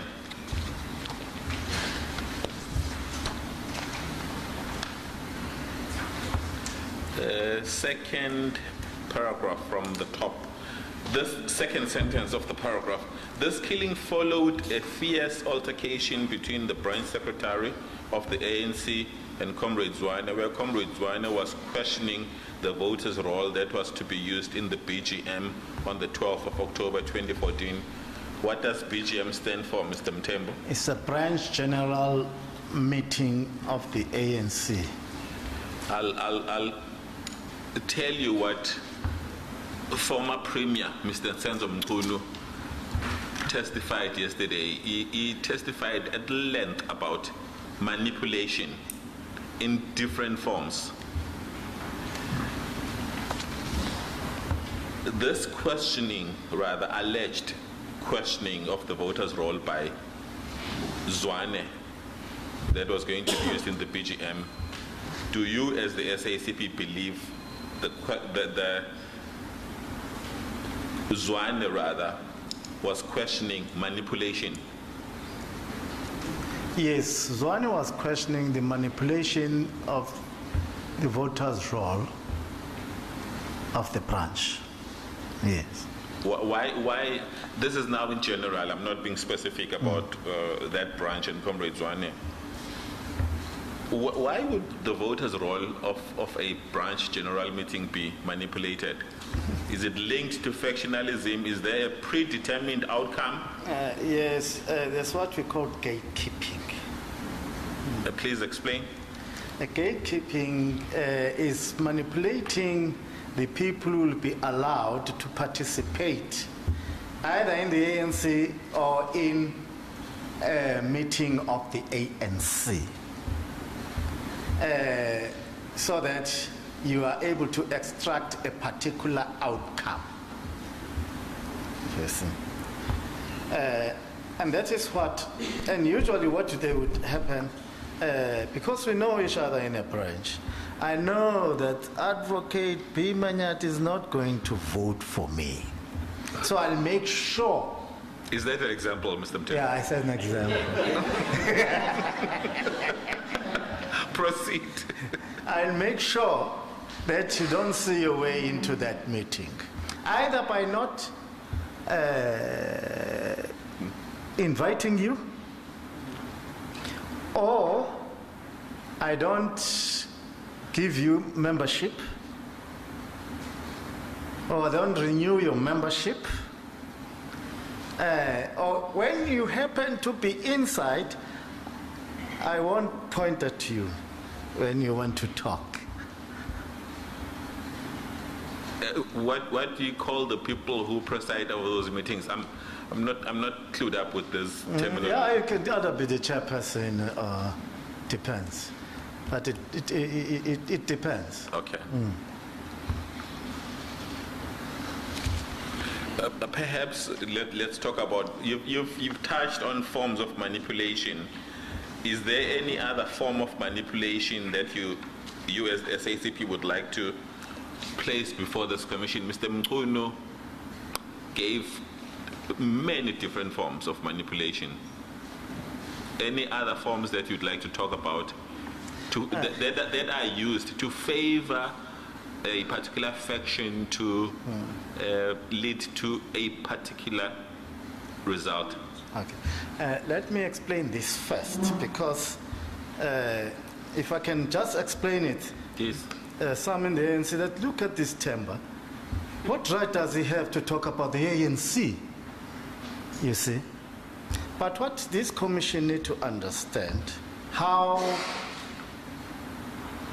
as members of the SACP make us to be part and parcel of the ANC, because we've got dual membership. We've got dual membership. And when we participate in these processes, we don't participate as SACP. You participate as a member of the ANC in good standing. You cannot just go to a meeting of the ANC because you happen to carry an SACP card. I understand. So we know the ins and out of what is happening in the meeting of the ANC, in the ANC itself, and in the processes of the ANC, because we are an integral part of those. And worse, usually we are the most likely as victims of this manipulation because of our membership of the SACP. They strongly believe that, you know, this SACP, they are the most troublesome lot you can get because they like to question things, you see. But this is how we were brought up in the SACP, that questions everything, you see. So that's why we are so versatile about the manipulation that is happening. We have even written to the ANC about this manipulation. At what level, Mr. Mtembu? At the highest level. National? Yes.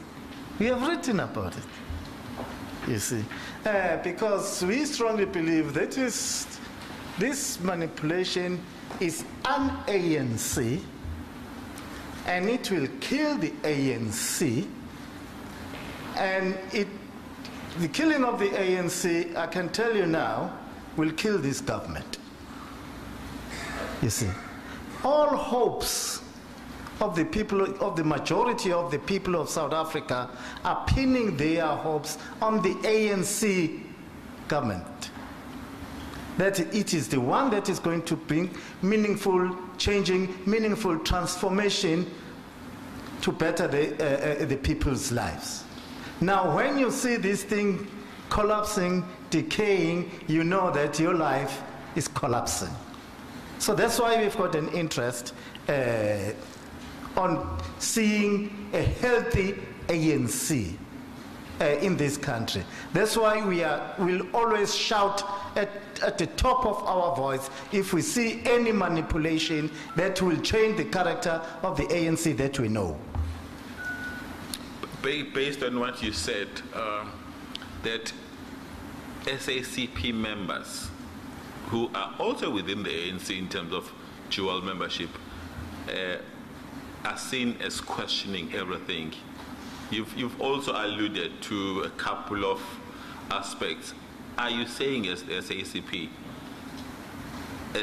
members are being victimized and marginalized for what they stand for? Yeah.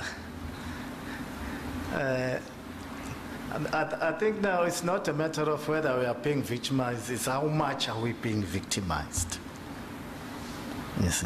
Explain and give an example if you can. You know, they will tell you, even when you enter a meeting, you see that comment, sorry. Don't look down upon it. Oh. You see, one of the things that was sorry, I'm just missing it when the chair says interpret. Yeah. Well, as I've indicated before, Madam Interpreter is being paid for being here. So I think we should get value for her services.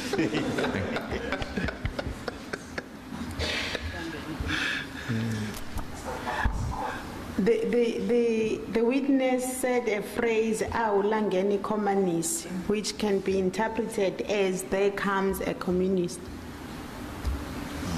Thank you. Proceed, Mr. Mtembu.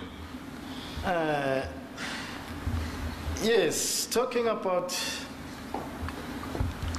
one of the reasons that have been touted around for all the troubles that took place in eThekwini region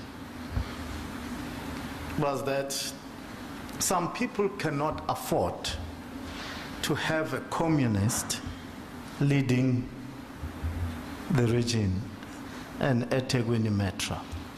Who is he or she? The one next to me,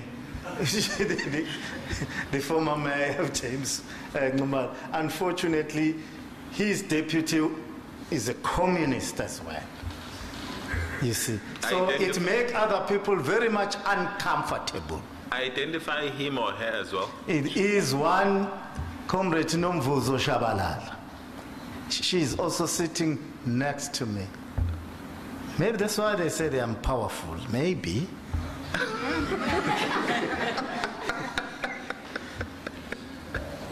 You see. So I think that example alone is enough. Because we know what happened thereafter. They will have to be removed at all cost. I'm leading your evidence, so it is my duty to put you back on track in terms of even your train of thought. Remember, you were answering the question about victimization and marginalization.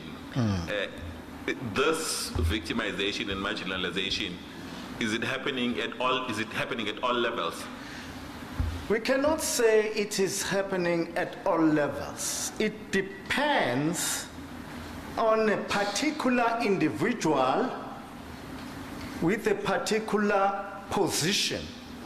Because not all members, leaders of the ANC have got a problem with the communists. Others strongly believe they cannot do without the communist.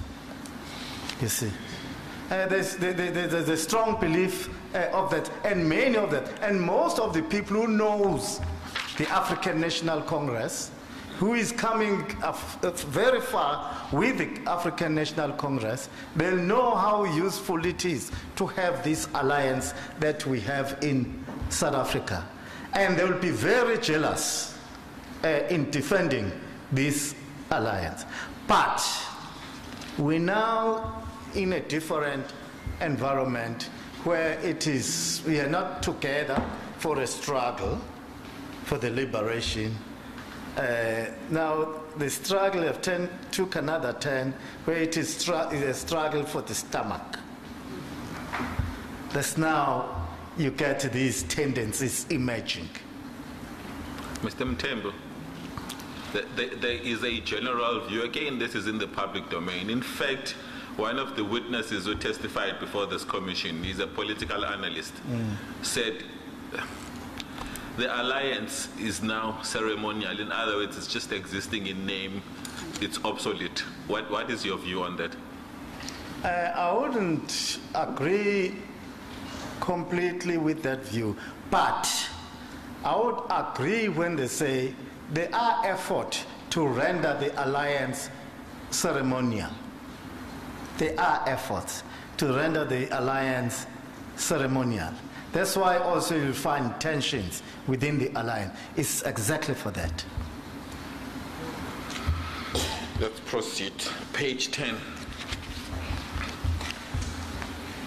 I will not refer to any specific paragraph, but I will just summarize the essence of what you've put forward as the SACP about Umzimkhulu. It was peaceful while Umzimkhulu fell under the Eastern Cape. Problem started when it became part of KwaZulu-Natal. Again, you are talking about internal politics and factions. Why do you think that happened? Perhaps, if I may, ask the question in this way. I'm not being adverse in any way. Why did the integration, for lack of a better word, of Umzimkhulu into KZN become the poison? Become the poison? In the sense that why did the problem start when it then became part of KZN? Okay, just maybe to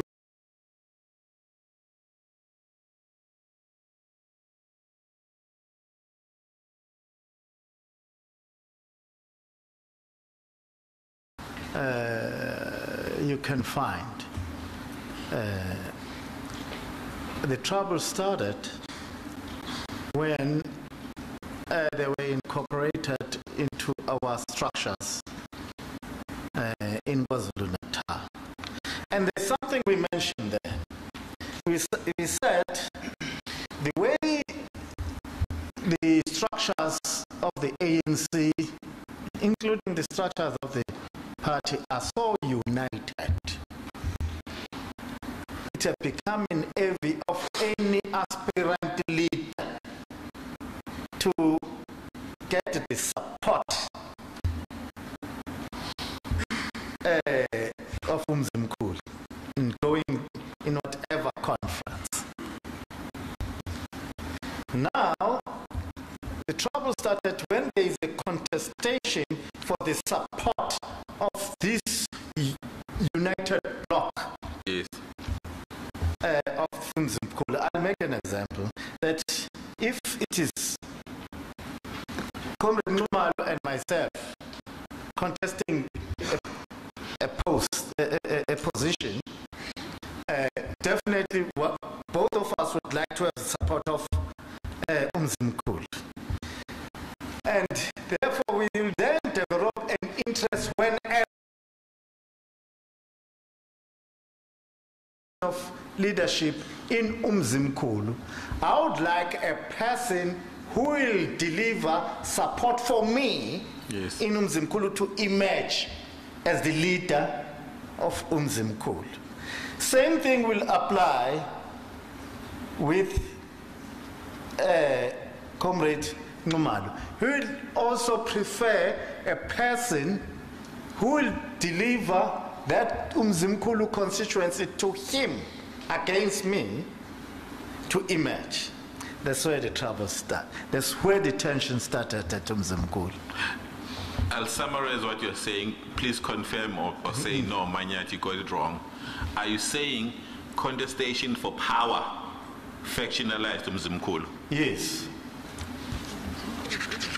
You were not an advocate for nothing. Thank you. Let's move on. Page 11.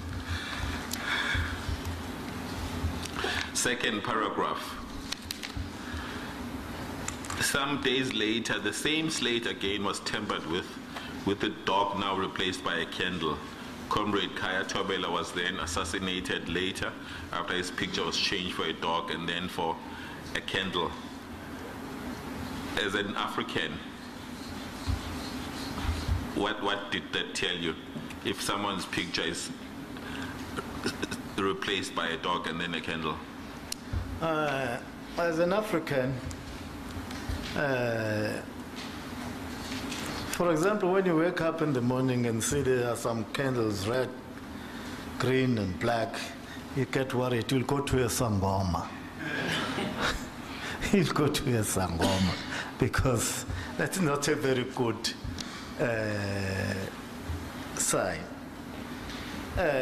In African, when somebody show a candle, it means something, because when somebody is dead, you light a candle. You stay next to a candle. So they were telling a story that your wife is soon going to sit next to a candle.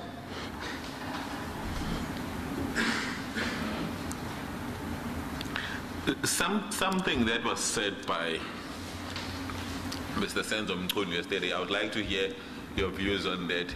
He is of the view that there should be proactivity by what you call the security apparatus in terms of intelligence as a department, as well, I'm talking about state intelligence, as well as crime intelligence within the police. They should be proactive in gathering intelligence and information to act proactively, in other words, prevent these things.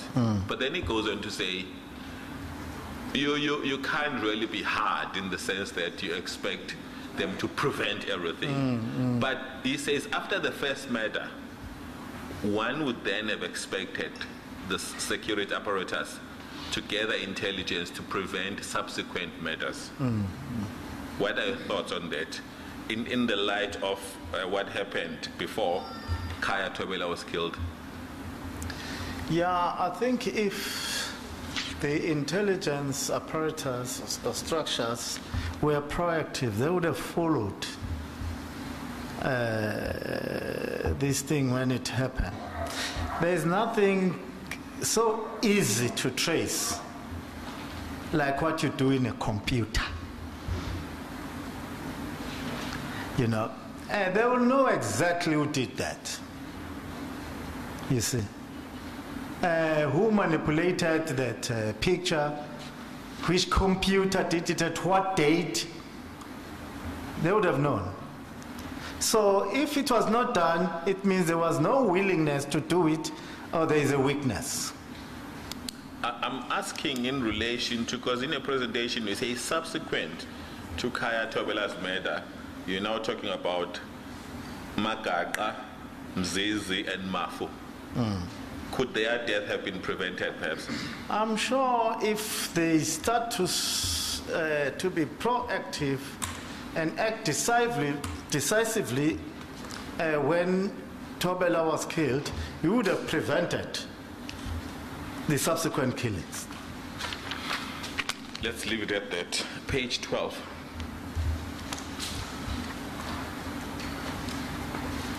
In fact, we've covered page 12, page 13.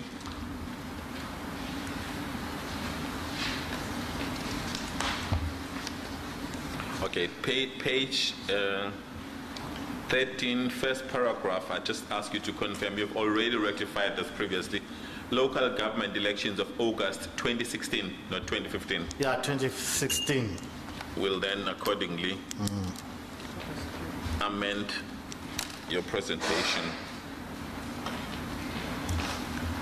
Second paragraph, I had underlined somewhere in the middle of the paragraph.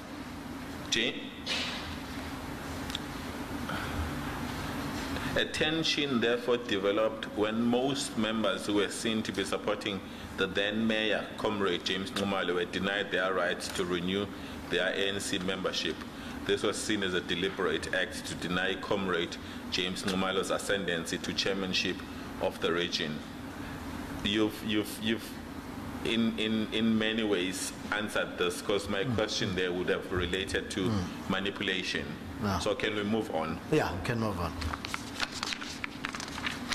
Page 14. Again, first paragraph, somewhere, many of them who were denied deliberately the membership of the ANC were left out of the process. Again, does this talk to manipulation? Let's move on. Page 15.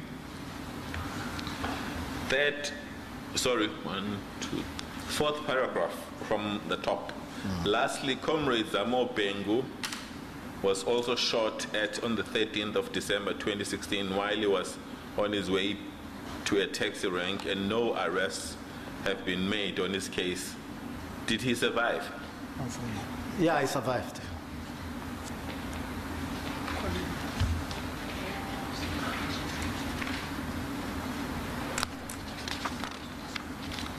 Page 16.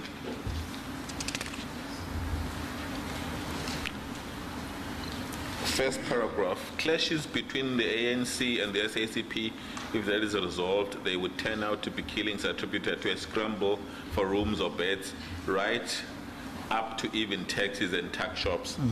That's not the point of the question, really. The point of the question is this. if you are not aware, I am informing you. Witnesses from Glebelands, some of whom are your members, have testified. From not only them, other witnesses again, who are not your members. We've summarized as the commission, based on their evidence, the underlying causes of violence in Glebelands. Sorry. My learned friend here is correcting me, which is true. I'll rephrase that. Not summarized as the commission, we haven't done that, as evidence leaders. The underlying causes of violence in Glebelands. There are many underlying causes. One of them, which we are investigating, is political. Witnesses have alluded to this. It's not only political. There are underlying causes. I just need you to confirm, is that your analysis as the SACP, that the violence at Glebelands is not only political, there are many underlying causes, including just plain criminality? We debated a lot with comrades at Glebe to understand and comprehend what exactly is happening there. Yes. Because what you may see is not exactly, let me say, what you may see is the effect, not the cause. Explain. We have worked with one Martin Desani for a considerable time to try to reach to the bottom of what is happening at Glebe Hostel. And one of the things that we started to unravel was that, as we have stated in our submission, is that there is a syndicate, well organized, that is behind what is happening at Glebe. And the interest of this syndicate is not political or anything else, it's business. Yes. So that's why we said that they will use any front to protect the identity of this syndicate. They will even use politicians. They would like to ensure that whoever emerges as the councillor of Glebelands or as the chairperson of the ANC, being the strongest party, is decided by them or got their support. Let's call them the rogues. Yes, you see. And that is the complexity of Glebe. We said the conflict of Glebe are not necessarily political, they are economical. You see? And then they, in the outside, in the open, it portrays itself as political. That's a good cover, because you won't go there. You see? So they can change people at will. You see? If we say it is political, we know that, okay, you go and, for example, they like to hit at the Communist Party because they said the Communist Party talks too much, you see, and it's very difficult to buy it on their side, you see. So if you deal with the Communist Party, then you can be able to discipline the ANC, you see. That is what is going to happen. Also, if you capture the councillor, you're done, you see. Here's the question, Mr. Mtembu. It's a difficult one. I know the answer. I'm not giving evidence, though. At the end, I'll speak for ourselves as evidence leaders. We need to make submissions to the chairperson and the commissioners about what we believe are the underlying causes. You are our witness, so I'll ask you. In your analysis, you ended up on capturing the councillor. A councillor is a politician, do you agree? Yes. In also these criminal elements, the rogues, you dressing their criminal activities, the syndicate activities in many forms, including politics. Yes. Would you totally discount political as being one of the underlying causes of violence at Glebelands, or is it part of it? People of Glebelands have got no political differences. So why politics will be a cause? Are you saying it's not? It's not. Thank you. I just wanted that simple answer.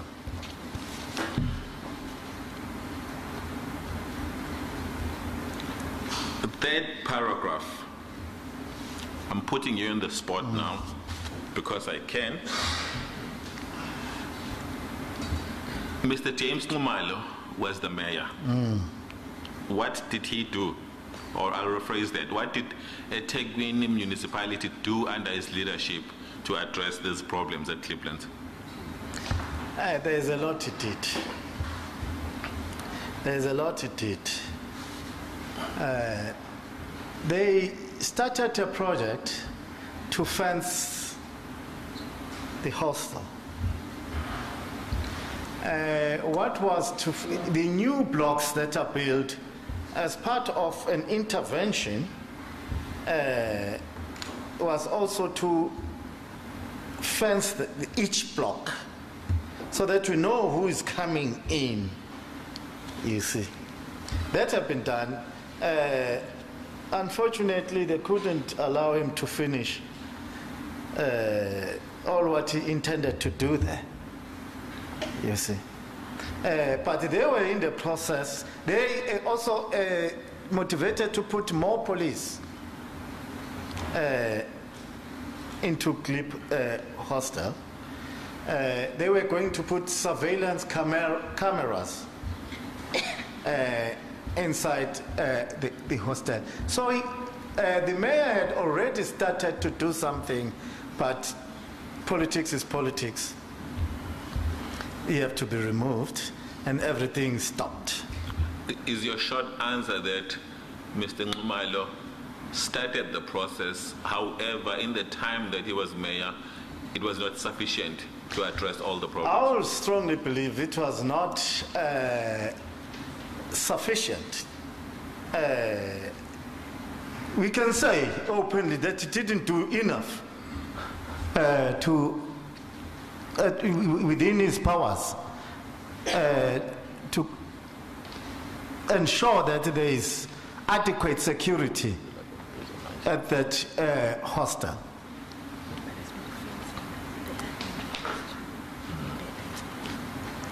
You see, but he was on the course to address the question. Unfortunately, he was denied the opportunity to complete that. One of the assertions that are made by witnesses, many witnesses, is that the eThekwini municipality, let me be more specific, the housing department failed to properly administer Glebelands, and this would include a period under Mr. Nxumalo's mayorship. What is your take on that? Yeah, let me say, all of us, because we have also been part of intervention there.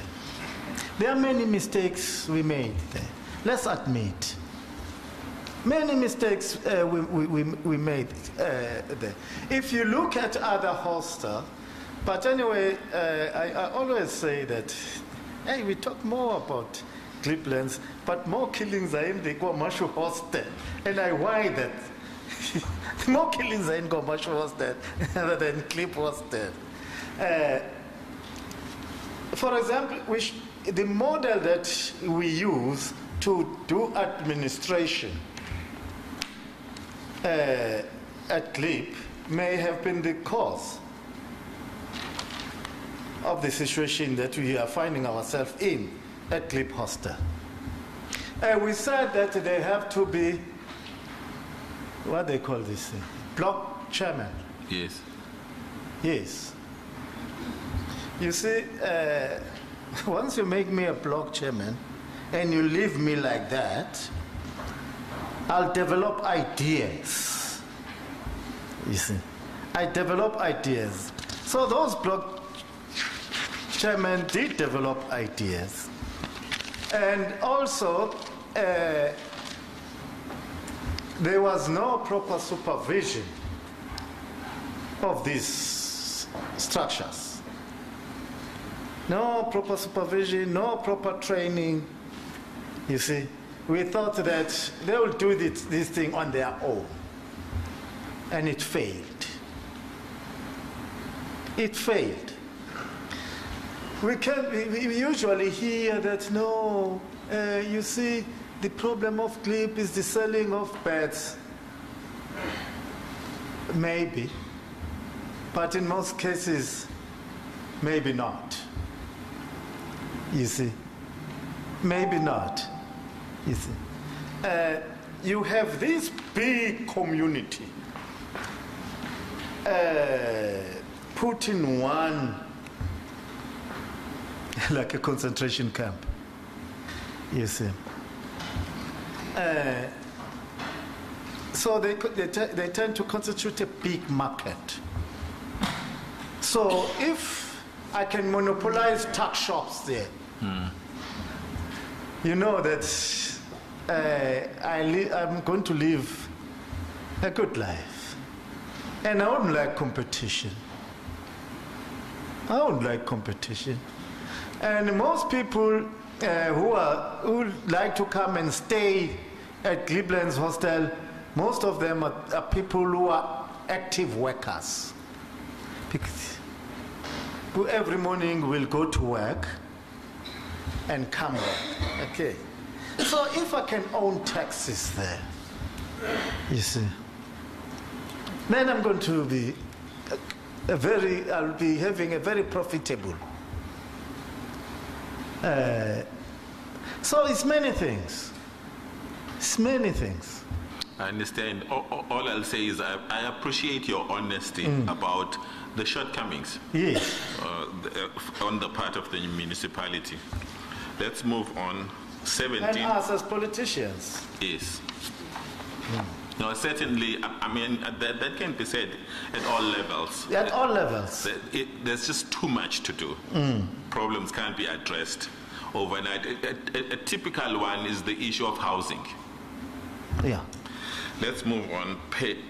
Page 17, the second paragraph. You are speaking there of ZP. What is that? Nobody want to hear about that. It's a Zulu police of the former homeland. Thank you. Of KwaZulu. So it's actually KZP. Yeah, it's KZP. The full name is KZP. Standing for?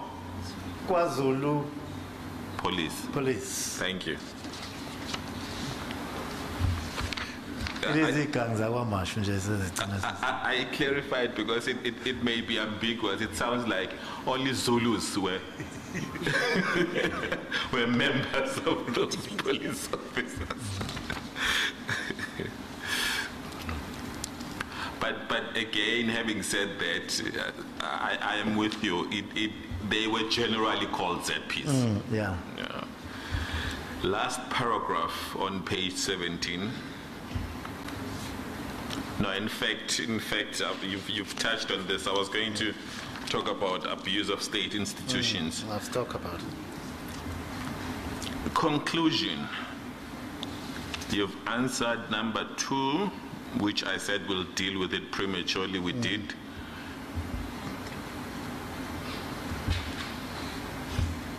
Review of councillor selection method. What are you proposing there? I suppose it's like the tender system. You are saying it's wrong or it's bad. Yeah. Do you have any proposal as to how it should be reviewed? In other words, what are you proposing as the solution? I think the first thing that we can propose,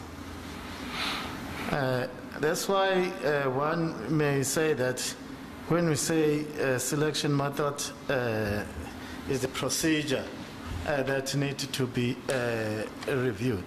If you go through, if you go through the procedures, the selection procedures and processes of the ANC in the selection of councillors, I think it is one of the best in this world.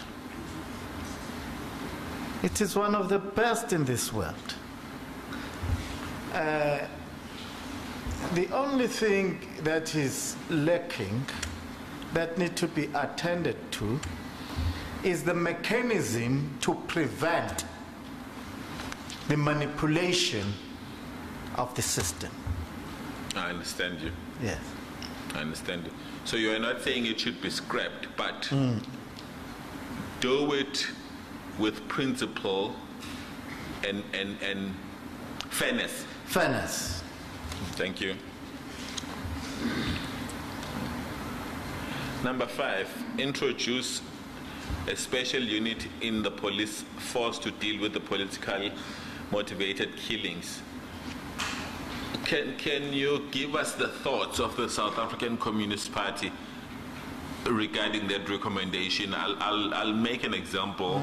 You can then tell me what your views are. Some of the witnesses, in fact most of the witnesses, have said we do not trust the local police. We don't even trust the police in the province. We would like a task team from outside the province. What are your proposals in terms of implementing that recommendation? A special unit from where? Constituted how? Maybe such a unit may be a special created unit with a limited period. With a limited period. Because one can say there are structures that can take care of this thing, of this problem that we have. Because only the first choice will be to have a police force that have got appropriate morals and attitude. That will be our first preference when working on the police. Why we are talking about the unit? Because there have been so many political killings and the environment is so toxic that maybe you need this unit as a catalyst to normalize the situation. That can just come in, normalize it, and disappear. That is what we mean by this. We cannot have it a permanent, because it can be a problem on itself, because we are not aspiring to have a permanent problem of political killings, you see. That is what we are trying to say here. But also educating our communities, some awareness, which can be also a good proposal to the Department of Safety and Liaising, is to deal with, is to let people know that there is something like IPIT, and make IPIT to be as functional. But many people doesn't like IPIT. You see. That's why some even authorities doesn't like IPIT. That's why they won't even give it. They won't give it a budget. So. So this is what we need to do as the taxpayers, as the community, make IPIT to work, to bite. Then you start also to address the challenges that we find in the police force.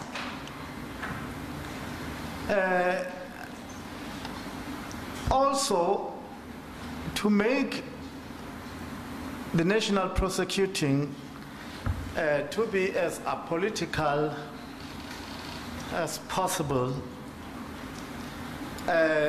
is going to help in this regard. What you see in this Isibaya is what you'll find in reality. You know, you must have heard, who is this man?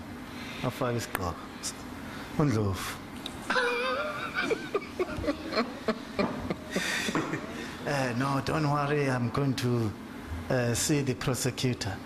And it's what is happening. You see, it's what is happening. If we can correct such acts, such practices, then we'll start to address the frustrations that we are currently having with the police and with the prosecuting authority. Therefore, we won't need this. Follow up. One of the things you said is that make IPIT to bite. Are you saying IPIT is currently ineffective, toothless, to be a watchdog over the police? Yes, I think McBride will answer that question better. And I would like to hear you. We can answer that question better. We are rendering IPIT ineffective. Thank you. That's all I wanted to hear. Lastly, it's a rhetorical question. I'll ask it anyway. You are our witness as the SACP, I mean the evidence leaders. As I said, we will make submissions about what recommendations we would like the chairperson and commissioners to put ultimately in the report. Are you asking us as evidence leaders to put a recommendation forward that there should be a commission of inquiry on the abuse of state intelligence in private or factional battles? We should have put that commission of inquiry right in the days of Mbeki. I take that as a yes. Yes. And the last two. Okay.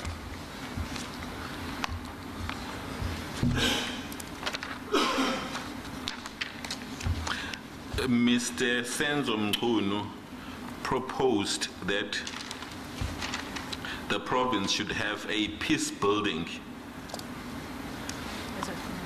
process, for lack of a better word, or initiative as a recommendation.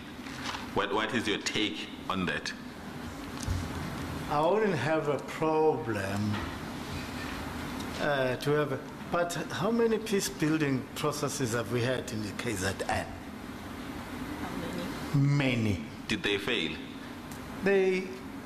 Others, they succeeded to an extent, but they were abandoned. I see. You see? Then we become complacent. You see? I'm aware that you are not an academic, but you are a politician. I believe politicians ought to be smart. In summary, We've heard your presentation. We understand it. In summary, what does the SAP believe is the underlying cause of political violence? Just in summary. I'm going to confuse you. And I hope you won't be confused by my answer. Unemployment, poverty, and inequality. The rest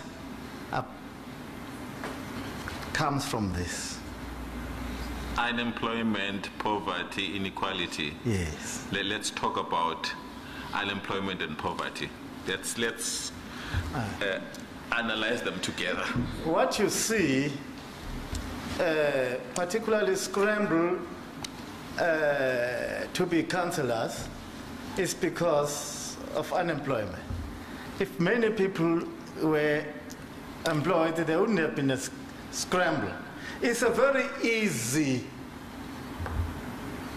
way of assessing power and money to be a councillor. You don't even have to go to school, you see. So that's what I can say. So it's unemployment, inequality, with South Africa having an inequality which is, I think, I don't know what country compete with South Africa in terms of inequality. I think with the Gini coefficients of right up to 0.69 is scary. You see, it's scary. It's a receipt for instability in the country alone, you see, and permanent tension within and conflicts within the community, where I've heard the other day that people who are living in poverty, they are counted to a tune of 30 million. 30 million. And you expect people being hungry and don't know what to do with no job to smile. They're not going to smile, you see. They are going to be, to put it to themselves, how they put a plate on the table and how they put food in the stomach. How they do it becomes irrelevant. Becomes irrelevant. So that's why he said we need to address this issue of inequality. You cannot have a person at Durban North, at Umchanga, throwing food 3 times into a dustbin, having 3 meals, and throwing food 3 times into a dustbin, and we have a person in KwaMashu who doesn't know what he's going to eat at each and every single day. That's an invitation of trouble.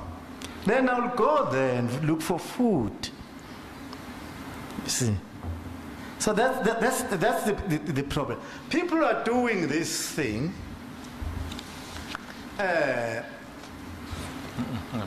even in government. You see? Sometimes the nature of people can be very strange. Although I won't agree with it as a communist, but there's this thing that some people like to be better than another person. You see, that's capitalism. That's capitalism. Of which I won't also mind to say, as long as we have capitalism in South Africa, we are going to experience all these things. Particularly with our history of an engineered inequality over a long period of time, then we are bound to face the situation we are in right now. On the last point, I'll go back. what you term engineered inequality, has that been perpetuated under the new dispensation? That's a very tricky question. I think one commissioner here by name of Cherry Potketel can answer that well. As a social science professor. Fortunately. But what the figures are telling us, you see, what the figures are telling us, the Statistics South Africa have been releasing a number of figures recently, and what they are telling us is that things are getting worse. You've answered me. Let me do this. It is my duty because you are our witness. I don't want the South African Communist Party to be misconstrued. You've spoken of unemployment, poverty, and inequality as being the underlying causes. Clarify, you are not saying as the SACP that those aspects justify the killings? They can't justify, such aspect cannot justify the killings. We are human beings. They can't justify the killings. It's just to create an environment, all of us, to fight this poverty, inequality, and unemployment. I need to challenge you further, hear your views. I'll tell you what Mr. Umzimkhulu said yesterday. I must say I found his assertion interesting. He agrees with you, but he says, in his view, these factors are contributory factors to political killings. In the sense, he explains it this way. He says, I am paraphrasing how I understand his evidence. It's not him who said this. He says poverty, unemployment, and inequality are contributory factors to the underlying causes, in the sense that they predispose people to commit political killings, in the sense that if the economy was okay for everyone, people would not be predisposed to wanting to kill because they are competing for a position of councillor. What is your take on that? Is that what you are saying? You know, the people who are in the same predicament with the people who find themselves killing are there. There are many of them. Committing a crime then becomes a choice. So I wouldn't totally agree with it. It's a choice. Why not all others do the same? Because they are in the same situation. You see? It's just greedy. Exactly. I was going to ask you that next. Again, I will ask, but give you a background. One of the witnesses, Professor Zulu, who's a social scientist, said there are many poor people who are morally upright in the sense that they are not resorting to crime, but they're still hungry, they are unemployed, and there's inequality. So, in fact, if you've answered, would you rather say it's greed that is as a result of unemployment, poverty, and inequality? Yes, greediness plays a lot of role in this. And self-centeredness also plays a lot of role in this. Being self-considerate. So those are the things that will play itself. Now I'm going to ask you a difficult question deliberately, so you can confer with your delegation. poverty, inequality, and unemployment is a national problem. It's not unique to KZN. Yeah. So why are the killings predominant in KwaZulu-Natal? It's not a difficult question. You're a real politician. If you noticed on our introduction, we tried to address exactly that.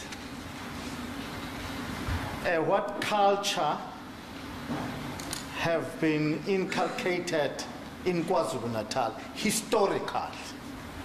And then eventually I said, there is this myth, I want to call it a myth, of letting people in KwaZulu-Natal to think that many problems are solved through violence or violent killing.